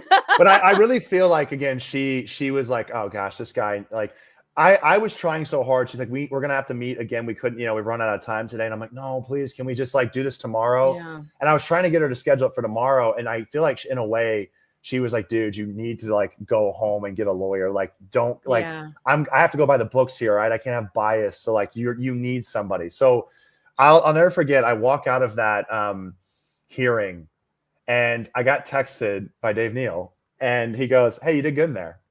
And I said, what? And he goes, yeah, you did really well. You handled yourself pretty well. I go, how do you know? And I go, how do you know? And he goes, are you kidding me? He goes, did you not know it was live streamed? I said, no, it was live streamed. He goes, yeah, man, there was like 10,000 people watching it, like on the stream. I was like, what? And if I didn't know, she didn't know either. And that was just another moment where we're like, who called for that? She didn't call for it. I didn't call for it.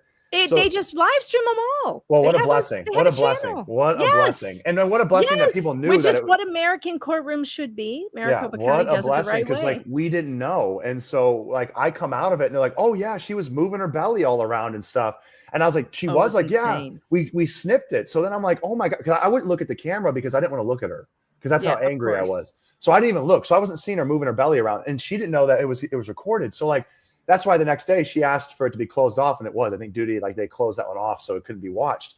But that was a blessing in disguise too. I was like, wow, I had no idea. And then that's when though, you know, I had a conversation with Woodnick, and he's like, look, man, you did pretty well for representing yourself, but we need to have a conversation. You really did. He's like, but we need to have a conversation. So at that point, I was like, all right, look, I'm not in a good spot financially, but like, what is it going to cost for me to be represented for a week? We worked something out. You know, at that point, and it's like so they could help me. And so then Deandra came in, and I mean, she crushed it. And then when she came back for the court, it was like a superhero, you know, returning from like the Marvel Avengers. And she comes in, and my favorite part with her was when she stepped in front of Laura and Gingras and was like, I'm right here.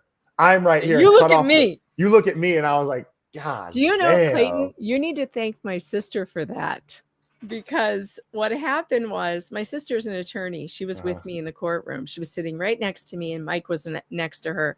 Yeah. And I'm typing away on my laptop. I'm taking notes as fast as I can. She elbows me, and I'm like, what? She goes, look at him. And I'm looking, he's doing this. He's doing this, like literally baseball signals, like steal third. And I'm like, holy crap. So I'm texting. I actually texted Greg Woodnick, and I'm like, he's making signals, making stuff like, and so that he grabbed it. If you notice, Greg gets a Post-it. He walks up there and he slaps it on the desk in front of Deandra. Yeah. Deandra is like, what? Yeah. Yeah. I also was texting the cameraman. Turn the camera, get him on camera. And we did get the last part of it on camera where he was going, telling him not to talk. It was insane. But that's what's so incredible is how incredible, like that, again, like all of this happening live, people watching from you know, all over that are like, look at what he's doing, right? And then we can focus on that. And that was so powerful. And that made it into his bar complaint that the judge filed. The judge filed a bar complaint against him for that bad behavior. And by the way, where the judge was sitting, she saw it all. She saw every bit of it. There's no way she missed this. Yeah. He was like telling her to drag it out. That's what he was telling her. Oh, I see. I didn't see any of that. Right. So like, again, all these things could have been missed, but like there was so many eyes on it. And there was, thank God for my sister. I swear to God, Stephanie. Oh no, it's incredible. You're a hero, because I was focused on the computer and everyone else was focused on Laura. Everyone else, she is watching David. Yeah. I mean, it's like, she knows, she's a trial attorney, you know, she knows what to look for. And she was like, holy crap, look at this. And that's what's so beautiful about the community that's been created is you can't get one over when there are thousands of people watching, right? Like that's where the strength in numbers is so very apparent by this community. And again, like I can't thank people enough, because I still, every day I go on my morning coffee, I drink my morning coffee, and I go on Reddit. Because again, Reddit was my main source way before this all happened, like way before The Bachelor. I was always a little Redditor. I love that for you. And so you love Reddit, because that's where it all happened. So I'll say this, like people just know I'm always lurking. I'm always watching. I'm always like, people are like, does Clayton see this? And I'm like, I do see it. Yes. I'm just not going to comment because I don't want you guys to know my username. So I'm like, no, well, that's yeah. totally. I'm It's like, totally, I just want to be totally private, reasonable. but I'm like, but By just the know way, I when see it all. Reddit and I first met, we did not have a good start. Yeah. And Yeah. in fact, they said that my show was like a demonic pizza with toppings from hell. Well, if it's pizza, And they it's didn't pizza want I me would on eat. this. They didn't want me on this story at first, but we have worked out our differences, I think, and I think that we now respect each other quite a lot. I know I respect them. I sure do. I respect But that's the the work beauty that again, they've that's what's so done. awesome is yes, we can all have a mutual like goal, right? I have no issue when I go on there and people are like, look, I don't even like Clayton or whatever. I didn't even watch this video. I'm like, I'm totally fine with that. Like, you don't have to like me. This is all about us coming together to seek justice. It's bigger than all of us. Like, you can make your hero, Mike. Mike is an easy guy to make a hero because like he's got the family, the kids, he's just a beautiful soul. And it's like, if that's your hero, if that's the person you want to support, that's totally fine. Like, let's all come together, right? Like, it's like when I played football, I didn't like all my teammates, but when it came time to game day, you're not going to talk trash about my teammate. That's my teammate.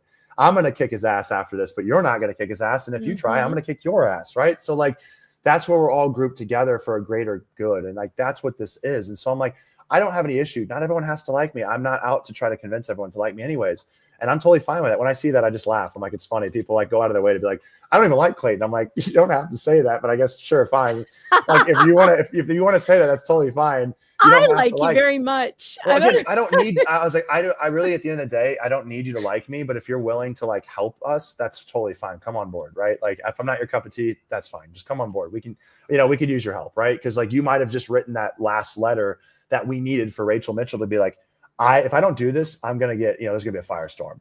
Because again, like she had to kept, and then Bianca was like at, the voice there when there was these whenever like Rachel was going on camera talking about updates with cases, and there's Bianca.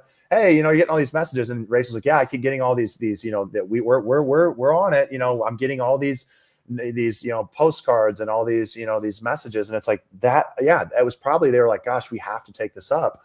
Otherwise, if that wasn't being sent, if those letters weren't being sent, they would have probably been able to just pass over it, right? So, I can't highlight enough how important it's very this helpful for elected officials to hear from the public on issues they care about, and it helps them to make decisions. And I 100% believe that it did have a positive impact. Not that she wouldn't have looked at it seriously with the judge's recommendation, which I believe she would have, but I think it also helped very much that there was public outcry. And you've been very fortunate that the public has cared to make a hue and cry for you. And that's great. And I think you deserve it. I really, truly believe you deserve it. I think that you've done an incredible job turning this horrible situation into something positive for you and for others. There are so many super chats with people with questions. I have one more question that a bunch of people asked that I want to get in before we start reading those. But I also want to say, those of you, I've dropped the link to the travel fund for you. If you want me to play a song for Clayton, when you send it to a donation over there for the travel fund to San Fran, tell me what song you want me to play for him, and I will play it for him, because we'll do that while we're going through these. But here's one last question that everybody wants to know, and I mean everybody. I got this multiple times. It's a multi-part. You ready for this? I'm ready. Are you dating anybody now? And the bigger question is, has this situation changed how you approach dating? What does Clayton in 2025 do that Clayton in 2022 didn't do? So no, I'm not actively seeing anybody. I have been putting myself out there to date. I would, with the right person, I mean, I feel like I can, I could take what I'm trying to do in my life and multiply it times 100 and multiply that, whatever for that person wants to do in their life times 100. Like, I'm always better when I'm in a relationship. I always find myself getting in trouble when I'm single. So like, I would love to be in a relationship, but just nothing has manifested yet. As far as how has dating changed, or like how have I approached it? Yeah, I have. I haven't changed my dating a whole lot. And that might be a surprise to people, because they're like, whoa. After all that, like I've had people say I would be celibate if I was him. I wouldn't even like go, I would be so cautious about this, that, and the other. But I also feel like I have a duty to like protect myself And so I take certain mechanisms, like certain types of protection, like to keep, for additional barriers to make, to make things, just so I don't have to have another scare. But beyond that, I actually haven't really changed a whole lot. And the reason is because I'm like, look, I don't want past trauma and baggage to impact somebody that doesn't deserve that baggage to be placed upon them. What I've come to the conclusion, or what I've come to say, to terms with, is this individual that I interacted with was a 1 in a billion person. The chances of me stumbling upon somebody like this again are very, very low. I don't want to jinx myself. So what you're saying is you are not hiring a PI to do extensive background checks? No, I'm shocked. No PI. I'm shocked. I might go on their Instagram right now, or their TikTok, and do an extra Just 2 minutes do me of a favor. research. Do a quick court docket search, okay? It's not that hard. I do have a friend that has access to criminal records, and he has this database. All right, you need to send the names to him first. No, he does. Just in case. There have been a few girls that I was talking to, and he's like, "This girl's a criminal." I'm like, "What?" He's like, "Yeah." I was like, "What the hell?" And he's like, "Dude, you gotta figure." Please use that contact. Please use that. No, he's a good friend of mine. So we need you to be safe. Yeah. We have to protect these dimples. We can't have this happen again. We can't. We want you to find a nice girl. And I want that for me too. But I'm working on myself, because I feel like I'm almost. You should let me and Dave do a dating show for you. We'll find you someone in Maricopa County. We should do that.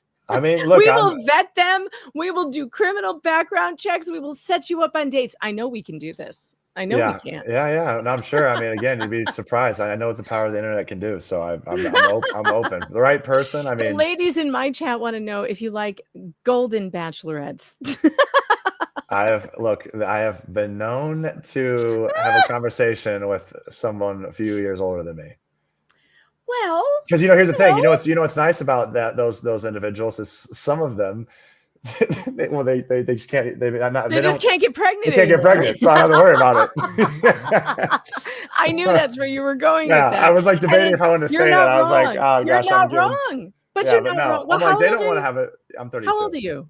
I'm 32. 32? Yeah. All right. So 45 to 48 is not such a huge stretch, is it? I guess I'm too honest. I've talked. Let me put it this way. I've had a fun night out with somebody that was 48 before. I'll just put it that way. Oh, there you go. And and I was like, look, at least I don't have to worry about this individual. That's because true. They're like, I can't have your child. That would be ridiculous. This would be so. I'm like, perfect. Then we're good. I don't have to stress tonight. So, ladies, you hear that? Cougars are welcome, apparently. So, this is there's a fair amount of cougars in Scottsdale, that's for sure. So, yeah, I don't discriminate. Listen, you deserve all the best, and I mean that in the most sincere way, and not this way. But anyway, you do. You deserve nothing but good things. And by the way, the name of my musical is All the Best, and I'm going to be sending it to you. Because it's 13 minutes. We can't play it tonight, but you will get a kick out of it. I put my emails to David Gingras and his emails back to me to music as if it were a Disney musical. Mm-hmm. And it's 13 minutes long, and I didn't change any of the words. It is hilarious that David Gingras actually writes in a very musical way. I had a much harder time making my emails fit than I did his to music. Interesting. I know. It's so funny. He's quite the musical guy. All right, I'm going to hit some of these super chats that have questions for you. Folks, if I skip over your super chat that doesn't have a question for Clayton, don't worry. I'll get to it later, but I don't want to keep him here forever. And I have another stream at 8 o'clock. Well, 8:15. You guys know me. I'm always late. So I want to make sure that I get this done. Okay. I'm going to start with the questions for Clayton. This isn't so much a question, but a comment from Fake Laura Owens. His hair is blonde because I squeezed the brown out of it with my tightness. All the best. By the way, you just have to know Fake Laura Owens is one of our most treasured chatters here. Okay, I was going to say, whoever that is, I've been seeing them pop up in the chat too, and they're like, she makes us laugh. They're all in, which I love. Yeah, we're not trying to scandalize you, but Fake Laura Owens is definitely going to cause some ripples. Sue Scat, member for 4 months, says, so proud of you, Clayton. This has been a long road for sure. You are so much stronger today. I think that that's true. I think you appear stronger. I think you sound stronger. I think you look better. I mean, I just think all around it's been positive overall, hopefully. Yeah. I think resilience, adversity builds resilience, which builds character. So I feel that this made me stronger. Absolutely. Which just means that like everything else in my life doesn't seem as challenging once you go through something like this. Exactly. Slug Entertainment, thanks to the 5, says, be careful, Clayton. Grandma Megan is going to make you build Legos at Breadstick Point. She won't let you escape the dungeons. Run, brother, run. Wait, but you got breadsticks? I have a Lego obsession. Oh, you don't know about breadsticks? No, but I love food. So like, I'm technically like an hour past when I normally eat dinner. So I'm really thinking of food so you're starving. Well, this is all Dave's fault. Laura said something about us monetizing our YouTube channels. Okay. And he was doing one of his bits, screaming at Tasha off the air, saying, Tasha, we're going to Olive Garden. We're getting breadsticks for unlimited breadsticks, because people were sending super chats. And so we've been calling them breadsticks ever since. Perfect. Okay. Yeah. There's even a song. It's called Breadstick Money. Should I play it? Should I play Breadstick Money? Because it's pretty funny. These are all new to me here. Yeah. All right. Breadstick Money came out of this case also. And it's pretty hilarious. Let me see if I can find it. While I am playing Breadstick Money, I'm going to put some of your chats up on the screen that are not questions. Does that make sense? That way we can get through some of these and you'll see them. And also Clayton will hear the song. We're going to keep his face up here so you can see his reaction. Here we go. Yeah. Give me breadstick money, yeah. Give me that breadstick money, honey. Breadstick money, yeah. Oh, it's got some bass. Yeah. Oh yeah. Supply coming at you on the fly with that goopy super cash making the reason there's cockroaches is because David Gingras called us cockroaches. I was gonna say, it's so funny, like the images. Like like the last one you showed me, I'm like, hey, how love this meeting. Yeah, this got some bass. I'm like, I feel like I could just be. I might have a new workout playlist for the next, couple weeks. Holding it tightly, broken the mighty plane in our T-Go-T. Register ringing, pocket singing, subscribers opinion, we just see it screaming. Give me breadstick money, yeah. Hey, this is nice. This is a little beat. Give me breadstick money, yeah. I love this one. I swear. On all 7 of my felony counts, this stream is fire.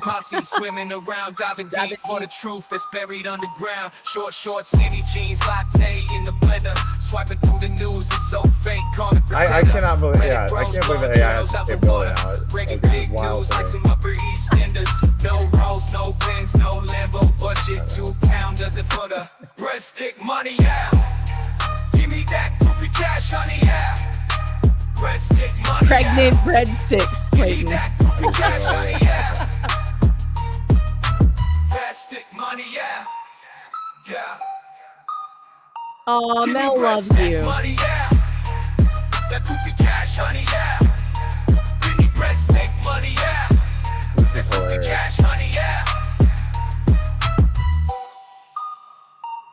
With a blonde slum posse swimming around, diving deep for the truth that's buried underground. Short, skinny jeans, latte in the blender. Swiping through the news, it's so fake, call it pretender. Reddit bros blowing journals out the water. Breaking big news like some Upper East Enders. No rolls, no Benz, no Lambo budget. I feel like I'm just so behind right now. Now that all this stuff has come out. I know. You're I'm like, so behind. I'm so behind on all this stuff that's been happening.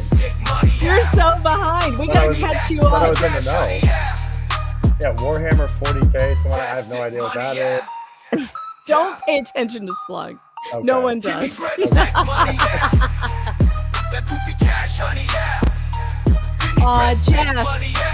Did you know Jeff? Did you see any of Jeff's coverage, Legal Vices?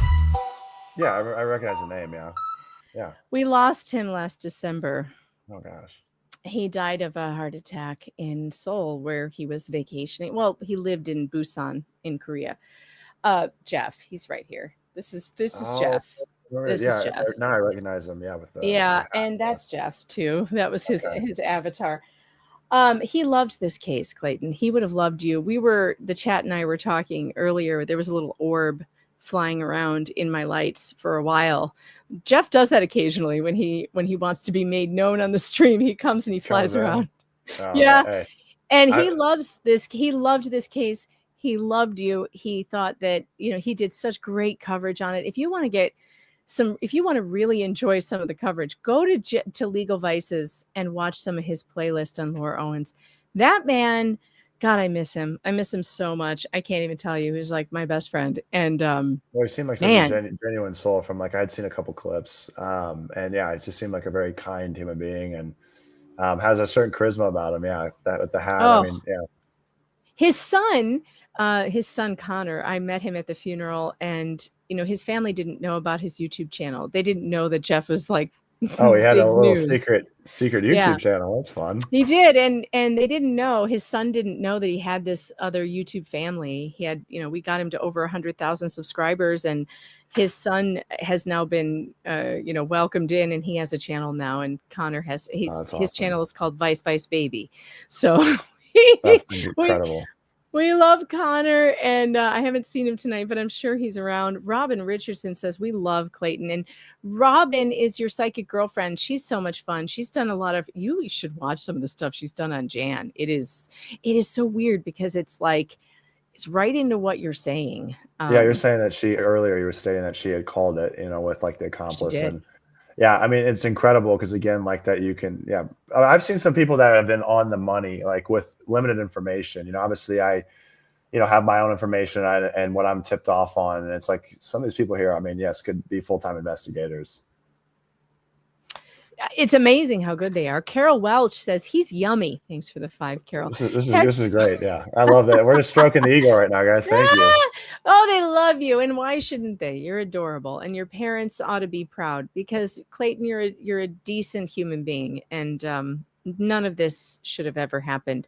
Techfall15, thanks for the 5. Have you tried doing salsa? My buddy's been hounding me about it, but there's only a couple good classes here in St. Louis?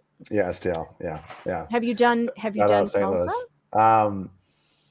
That's actually one of the ones I want to learn, but I'm actually Salsa's waiting. Fun. Yeah, I'm it's actually really waiting. Fun. I'm waiting until I get into a relationship, and then I want to go with like whoever I'm with. That'll be fun. Salsa's a great dance. Yeah, and it's I'm doing like because hip hop is kind of more solo, so like I'm gonna keep doing the solo dance, but then once I end up like being with a woman, like at that point, I want to hopefully they'll want to pick up salsa dancing. That's kind of like one of the things I'm looking for is a woman that doesn't take herself too seriously, likes to like let loose and dance and have fun. And so all women like to dance. Yeah. They'll just be thrilled that you will dance with them. I can count on one hand the amount of times that Mr. Fox has danced with me. Our wedding day, when else? His sister's wedding. Yeah. My sister my cousin's wedding. Do you see a pattern here?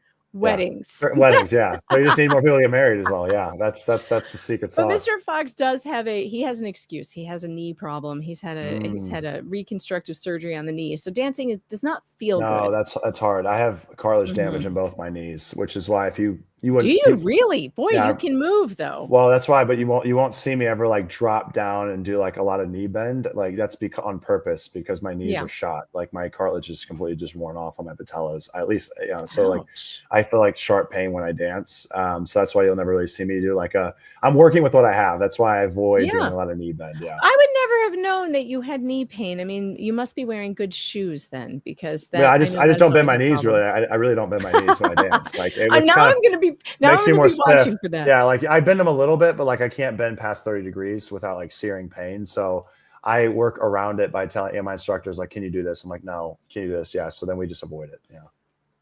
M169, thanks to the 5, says, I've been saying from the beginning she learned this from mom. I feel so vindicated.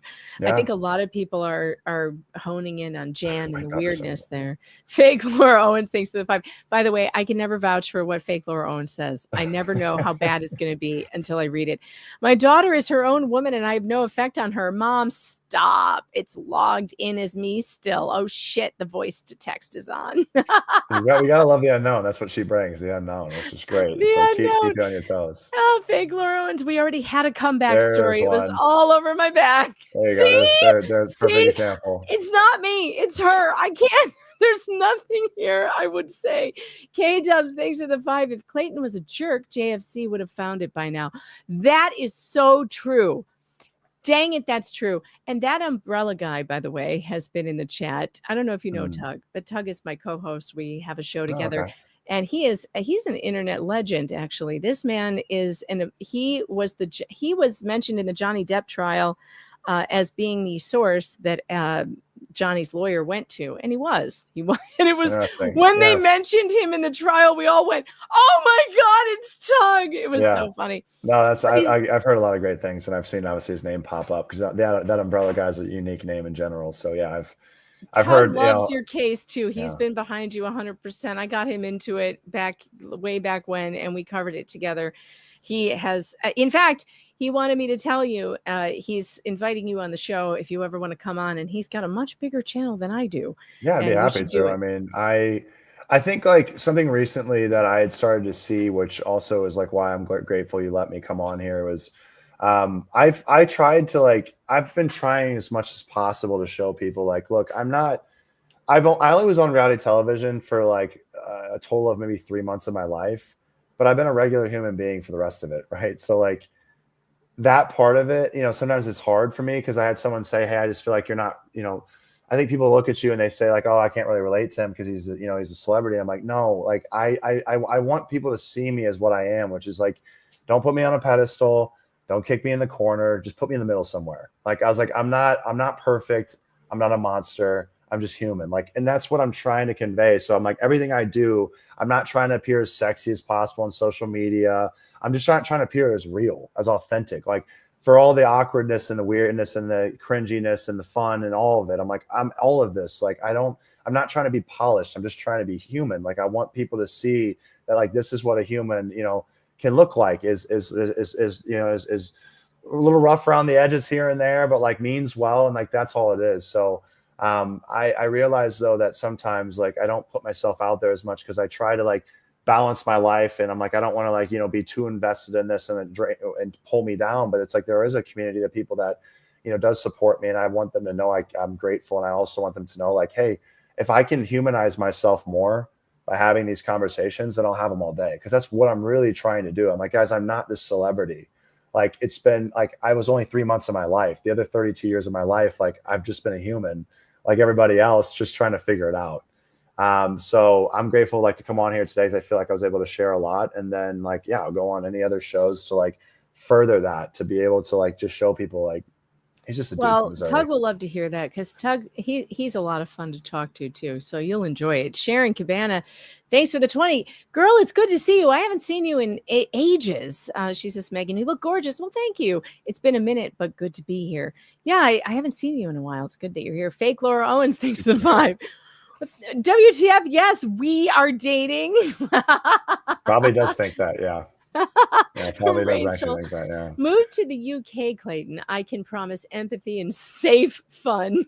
I haven't been, so I would love to go visit, yeah. You have a lot of fans in the UK. Okay, well, maybe I need to make a trip then. You do. You should do a trip. Allie S., thanks for the £2. New show, Clayton's Cougar Club. Oh my God. I know. I'm like, great. Like, this is gonna be, and I won't be upset about it. But I'm like, my DMs now are gonna be, yeah. Hey, Clayton, I saw the stream, and I'm 48. And I live in Phoenix, and I might be like, hey, are you? You never know. You never know. I'll ask one question. I'll just say, hey, are your tubes tied? They are great. Actually, isn't that a guy thing? See, like, this shows me I have no. No, you got it right. You got it right. Tubes.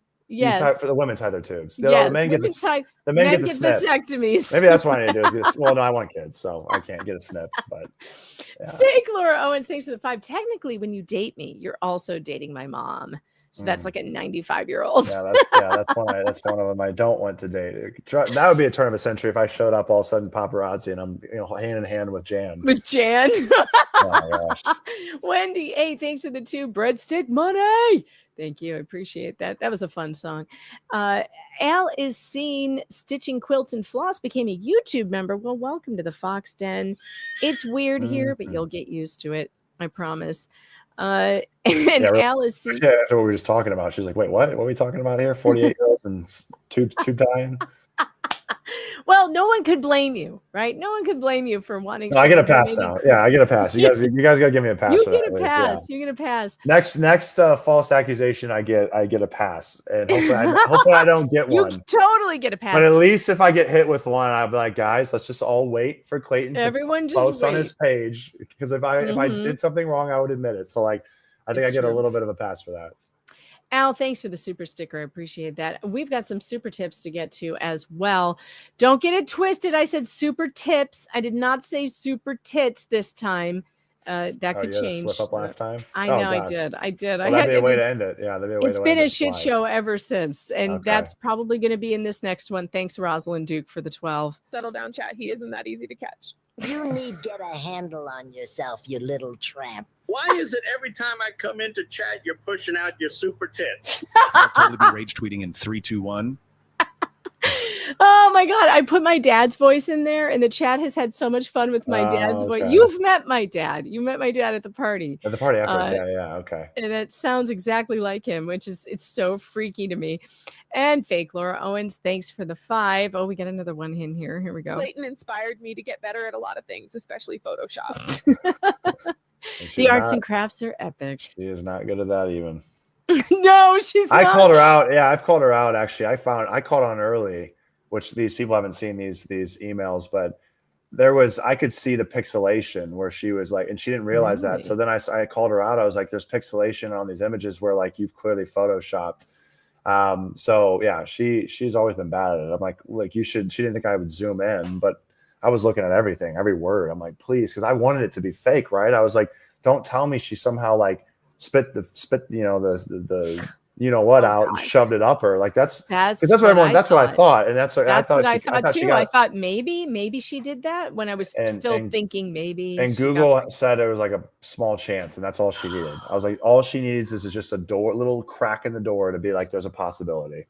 Isn't that ridiculous? Even though it was highly unlikely, it's like, even though it's highly unlikely, yes, there's still a small chance. And that's why I couldn't shake it, because I was like, there's a small fraction of a chance that she might have actually made this work. Isn't that terrible? Yeah. Absolutely terrible.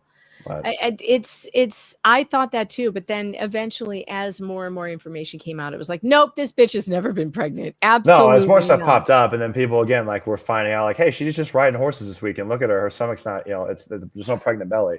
Again, all these things helped, because like as I was trying to like find evidence myself, then like people were like, look, here she was, and I was like, oh well, here's a photo of her with in court with this belly bump, and then 2 days later she's at a horse riding show. Like she thought she could just go and live her life and take off the bump, and that's where people like helped me and be able to come to terms with like. Do you know if they found the bump? Could you say if you no, knew? I if they actually found no. it? I mean, I don't think I would get in trouble if I don't think we found it. No. Oh, that's so disappointing. They might have really it. I just don't know about it. I was really hoping that the raid was going to find listed in the raid was going to be the bump. Amy Bonner, thanks for the 5. I guess he now needs to see the Fiverr video. I'm not sure why everyone loves that one, since it was obviously another embryo, not a watermark. All right. Well, you asked for it. Here it comes. This is the Fiverr video. I made a song out of it called She Hired Fiverr. Said she's not looking for a ring or anything classy. All she needs is for someone to care to ask her to go steady. She's so ready for that leather jacket. Is this the first time right here? First time everyone's hearing it? First time what? Everyone's hearing this, or you've already made this? Oh no, they know this one. Okay. Don't try to deny it. You clearly faked it. I'm pregnant, maybe. It's not a Fiverr, babe. It's not a Fiverr, babe. It's not a Fiverr, baby. Never saw this. What are we seeing here? What's this? HEVN? Is this are you seeing this? I'm literally, I can't unsee it. What the hell is that? That's when that was it, the clip when that's when you. Oh, it's coming. Yeah, you're going to see more of it. It's fun. You've never seen it? Oh no! Oh, hold on. Okay, hold on. Hold on. This is why you do it live. This. Yep, it happened live, Clayton. I don't think I actually saw the video of you guys uncovering it.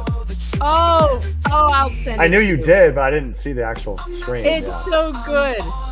Look at in live. He pulls the thing. He pulls the logo, makes it transparent, sticks it on top. It is clearly, look at this. Yeah. People remember where they were when this stream happened. That's how big it was. No, it was a huge deal. It was fun. That's it. That's what it is. That's it. That's what it is. That's it. That's what it is. No, I mean, Mike, what? Unbelievable that we just figured this out. That is incredible, by the way. I don't know like how you just decided to zoom in. We were looking at it. Yes. So Dave was doing this thing where we were going back over the old, and it was because of something she did. I don't remember what it was at the time, but it was Laura's fault. Because I remember saying this later, like if she hadn't XYZ, we would never have looked at this again. So she had emailed someone or something saying that she didn't do X, Y, or Z. And he was like, yes, you did, because here's the email. So we're looking at the sonogram, and he had been doing this thing where he had been zooming in on things and looking for Photoshop. Okay. And we were just doing that same thing on this sonogram that she had sent Greg. And all of a sudden, after looking at this thing a million times, Dave's like, what is that? I'm like, oh, it's a watermark.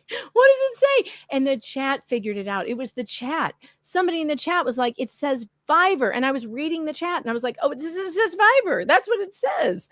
And sure enough. Incredible. Oh my God. That's like finding gold. Yeah. Like in a needle stack, or a haystack. Oh God. What happened to Clayton? Something happened to Clayton. Where did he go? Oh no. It wasn't me. I didn't do it. Maybe he'll pop back in. Does he know that he's not here? Oh, yeah. Here we go. What happened? There you are. What happened? My computer was saying it was running out of storage. I don't know what's going on. Oh no. Well, that's okay. We're almost at the end here. I was telling people if they wanted me to play any more songs for you, they could send a donation over to the Give Send Go for the San Francisco trip. And I swear, folks, it wasn't me. I didn't push any buttons. It's always my fault normally. If you want me to play him something else, send something over to the Give Send Go, which I've just posted in the chat, and tell me what song. Now, Cat's Meow wants me to show him Snake Chorus. This is going to be a little difficult because I have to actually scrub through a video to find it, but I can do it. I know I can do it. I can find him Snake Chorus so he understands the context. Hold on. It's all the best. It's on YouTube. There we go. The musical. And I'll send you this link so you can watch it later because, oh my God, Clayton, it's so funny. I worked on this thing so hard. And we had such a good time with this. People freaking love this musical. And so do I. I still sing. I can sing every word. So can Flux, by the way. Flux is mad about this musical, man. She is into it. And I'm not surprised because it's very good. Hold on. Let me scrub through and get to Snake Chorus because he needs to hear that part because it's funny. All right. So we have the AI Disney princess of me in my office, which is fun with a little pet fox. I did a Jafar-like cartoon for David Gingras. Yeah. So here's part of that. But at least based on what I have seen, you're not a journalist. If you were, I'd be happy to answer See the your snakes? questions. Calling self a journalist. So funny. Oh, what's that? What's this? Hunter Biden. Oh, okay. He said calling myself a journalist is like Hunter Biden calling himself an artist. So okay. Nice. Journalist, you are a troll, and feeding trolls is never wise. Since I'm technically on vacation this week, here's a very short response. I'm not sure of the exact number of other cases where this happened, but in that email to Woodnick. All right, so I made, and I'll send this to you later, but here's Snake Chorus, because Snake Chorus is really a lot of fun.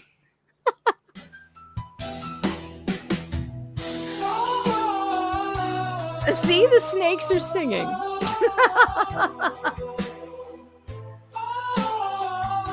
Beautiful, harmonious. Very beautiful. I've tried to hit those high notes singing. I can't do it.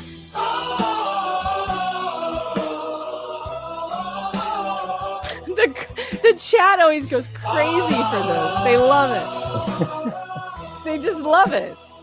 All three of those cases So like Clayton's like, what the heck? No, I just didn't know this was all happening. I know. So this is a 13-minute video. I'm going to send it to you. You can watch it while you're working out. It'll make you laugh. It is basically just our communications back and forth. Yeah. And it's very funny. We did have some really funny communications. David Gingras and I, we have a checkered history. I'm going to miss him. I got to tell you, I'm going to miss him. He's one of the craziest, he's most entertaining lawyers. Isn't he going to California or something? He's like Florida. No, he's running away to Florida. Okay. Yeah. Yeah. Which is really, it's MAGA country. I don't know how he's going to survive down there because he really, really dislikes, anything to do with the president and anyone who supports him. So I don't know how he's going to do it, but all the best to you, David. All the best. He's just probably just trying to skip town because he's got a lot of things coming his way. Yeah, he does. He's got so you've been on Reddit. You know that Reddit used to call him the internet lawyer, IL for short. Yeah. Have you seen what they call him now? Isn't it the DUIL? DUIL. Yeah. Yeah, I told you. I want, like, I look, I scroll, like, Yes.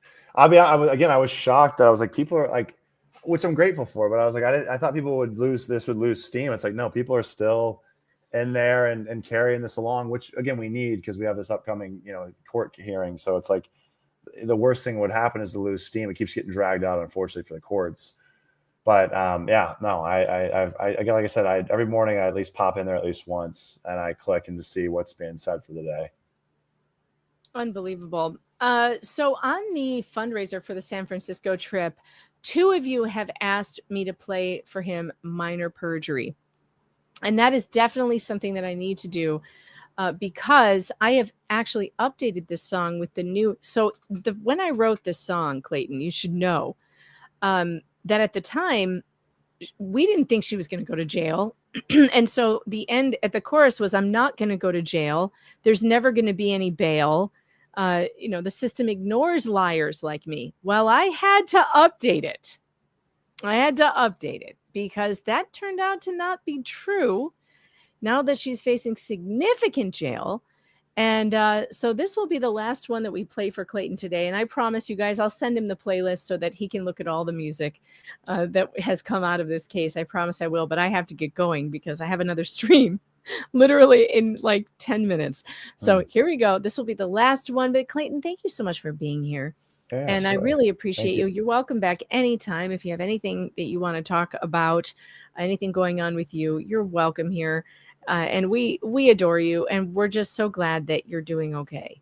Well, thank you. No, this has been awesome. I feel like it's cool to see the chat and the community that's here. And for me I need to, see more instances of like the positive, because sometimes I let the negative get a hold of me. So I'm just grateful that everyone here, has continued to stand by my side and the other guy's side as well. And really just seeking justice. Like we're going to see this through. Like it's definitely, yes, we are. There's a positive ending coming, like 100%. So we're all going to be there together at the end of the finish line. When this case is not slowing down, folks. It's just getting ramped up. Looking forward to San Francisco. I'm going to get there, hopefully with your help. You guys can get over to the Give, Send, Go and help me out there. And I'll be there. And Clayton's going to be there.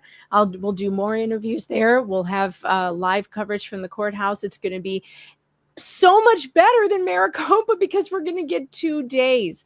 2 days, and she's going to have to get on the stand. I don't believe for 1 second they're going to let her do whatever she's trying to do, which is not testify. Yes, she will have to, and it'll be amazing.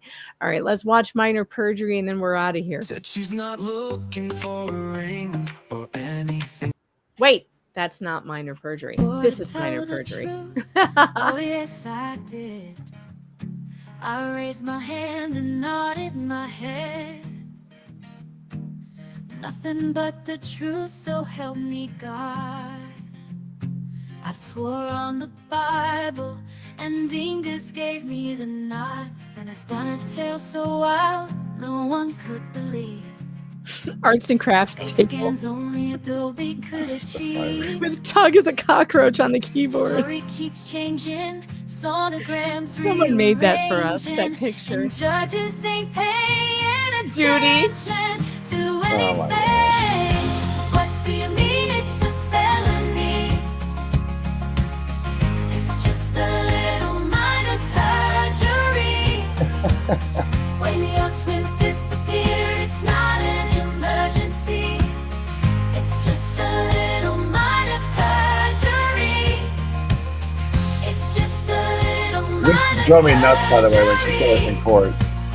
Oh. It's just a little I was By the way, when she said that, this blew up the courtroom, and that's what also caused the judge. I mean, I guess she had to be fair, but everyone in the courtroom let out an audible gasp. They were all like, "No, oh my, Yeah, and it little bit wasn't of even- perjury." it wasn't even that big of a deal. I mean, people just went, like Yeah. it wasn't. But then like she an got all outburst. she was like, "Oh, I just can't do this." And I was like, "No, we got her. Keep pushing." The judge like, "We got to take a break." I'm like, yeah, we have to take a "No." break. But when Gingras, by the way, when he said that, oh, it's only minor perjury. Mhm. Oh my God, I lost it. By the way, this man had been threatening to sue me, Dave, Tug, threatening to sue us, take our homes, make us homeless. Mhm. The reason why this says Exhibit A is because I posted this on Twitter. This is David Gingras's own filing. As explained below, there has been no fraud of any kind in this proceeding. Yes, Miss Owens made some misstatements along the way, including misstatements to third parties and at least one minor misstatement to the court. They do bear on her overall credibility. I said, David, this is Exhibit A. Yeah. You will never sue me because your own statements show that your client, well, what did she do? What did she do? She lied. He thought he was going to sue us for saying that she lied. And here he is saying, well, she lies. Yeah. yeah. There you go. I mean, that's chess. That's Exhibit A. Gets king me. Little minor perjury. Oh, napkin lady. The plane, is a cock in my Iceland. wheel. Yeah. Her Yeah, which is weird that they got went. me a TEDx And I went to spiel. Iceland too. Now my lies are repeated everywhere. Doing interviews with lead press on head. How did she hear us through all that noise? Why do you ask? Everybody knows it's the bad boys. They're the ones at fault. It's not me. I just committed a little minor perjury. Why don't you just take me? Instead you made me commit minor perjury. Why are you coming at me? Oh, I just realized the photos. It's only a little minor perjury. Clearly a survivor, and I paid for it on Fiverr. Why couldn't you just take me? Instead you made me commit minor perjury. It's only you coming at me. It's only a little minor perjury. I'm clearly a survivor, and I paid for it on Fiverr. Why couldn't you just date me? There it is. Instead you There it is. made me commit. Why are you coming at me? It's only a little minor perjury. Oh no, I might go to jail. The judge is gonna set the bail. The system finally caught up to me. They breached my residence. My arts and crafts are now evidence. Body cams on the way, and I'll never live down this day. My future is uncertain, you see. I thought it was only a little minor perjury. Why do you all hate me and make me commit minor perjury? It's only a little minor perjury. Look, I gave you the mullet. That's a beautiful head of hair. I don't know if I It is can a pull good that off. head of hair. It is. Yes, this is the remake. This is the real. This is the new ending. Oh, I might be going to jail. The judge is is gonna set the bail. The system finally caught up to me. And there it is. Good night, everybody. Thanks, Clayton. That is incredible. Thank you so much.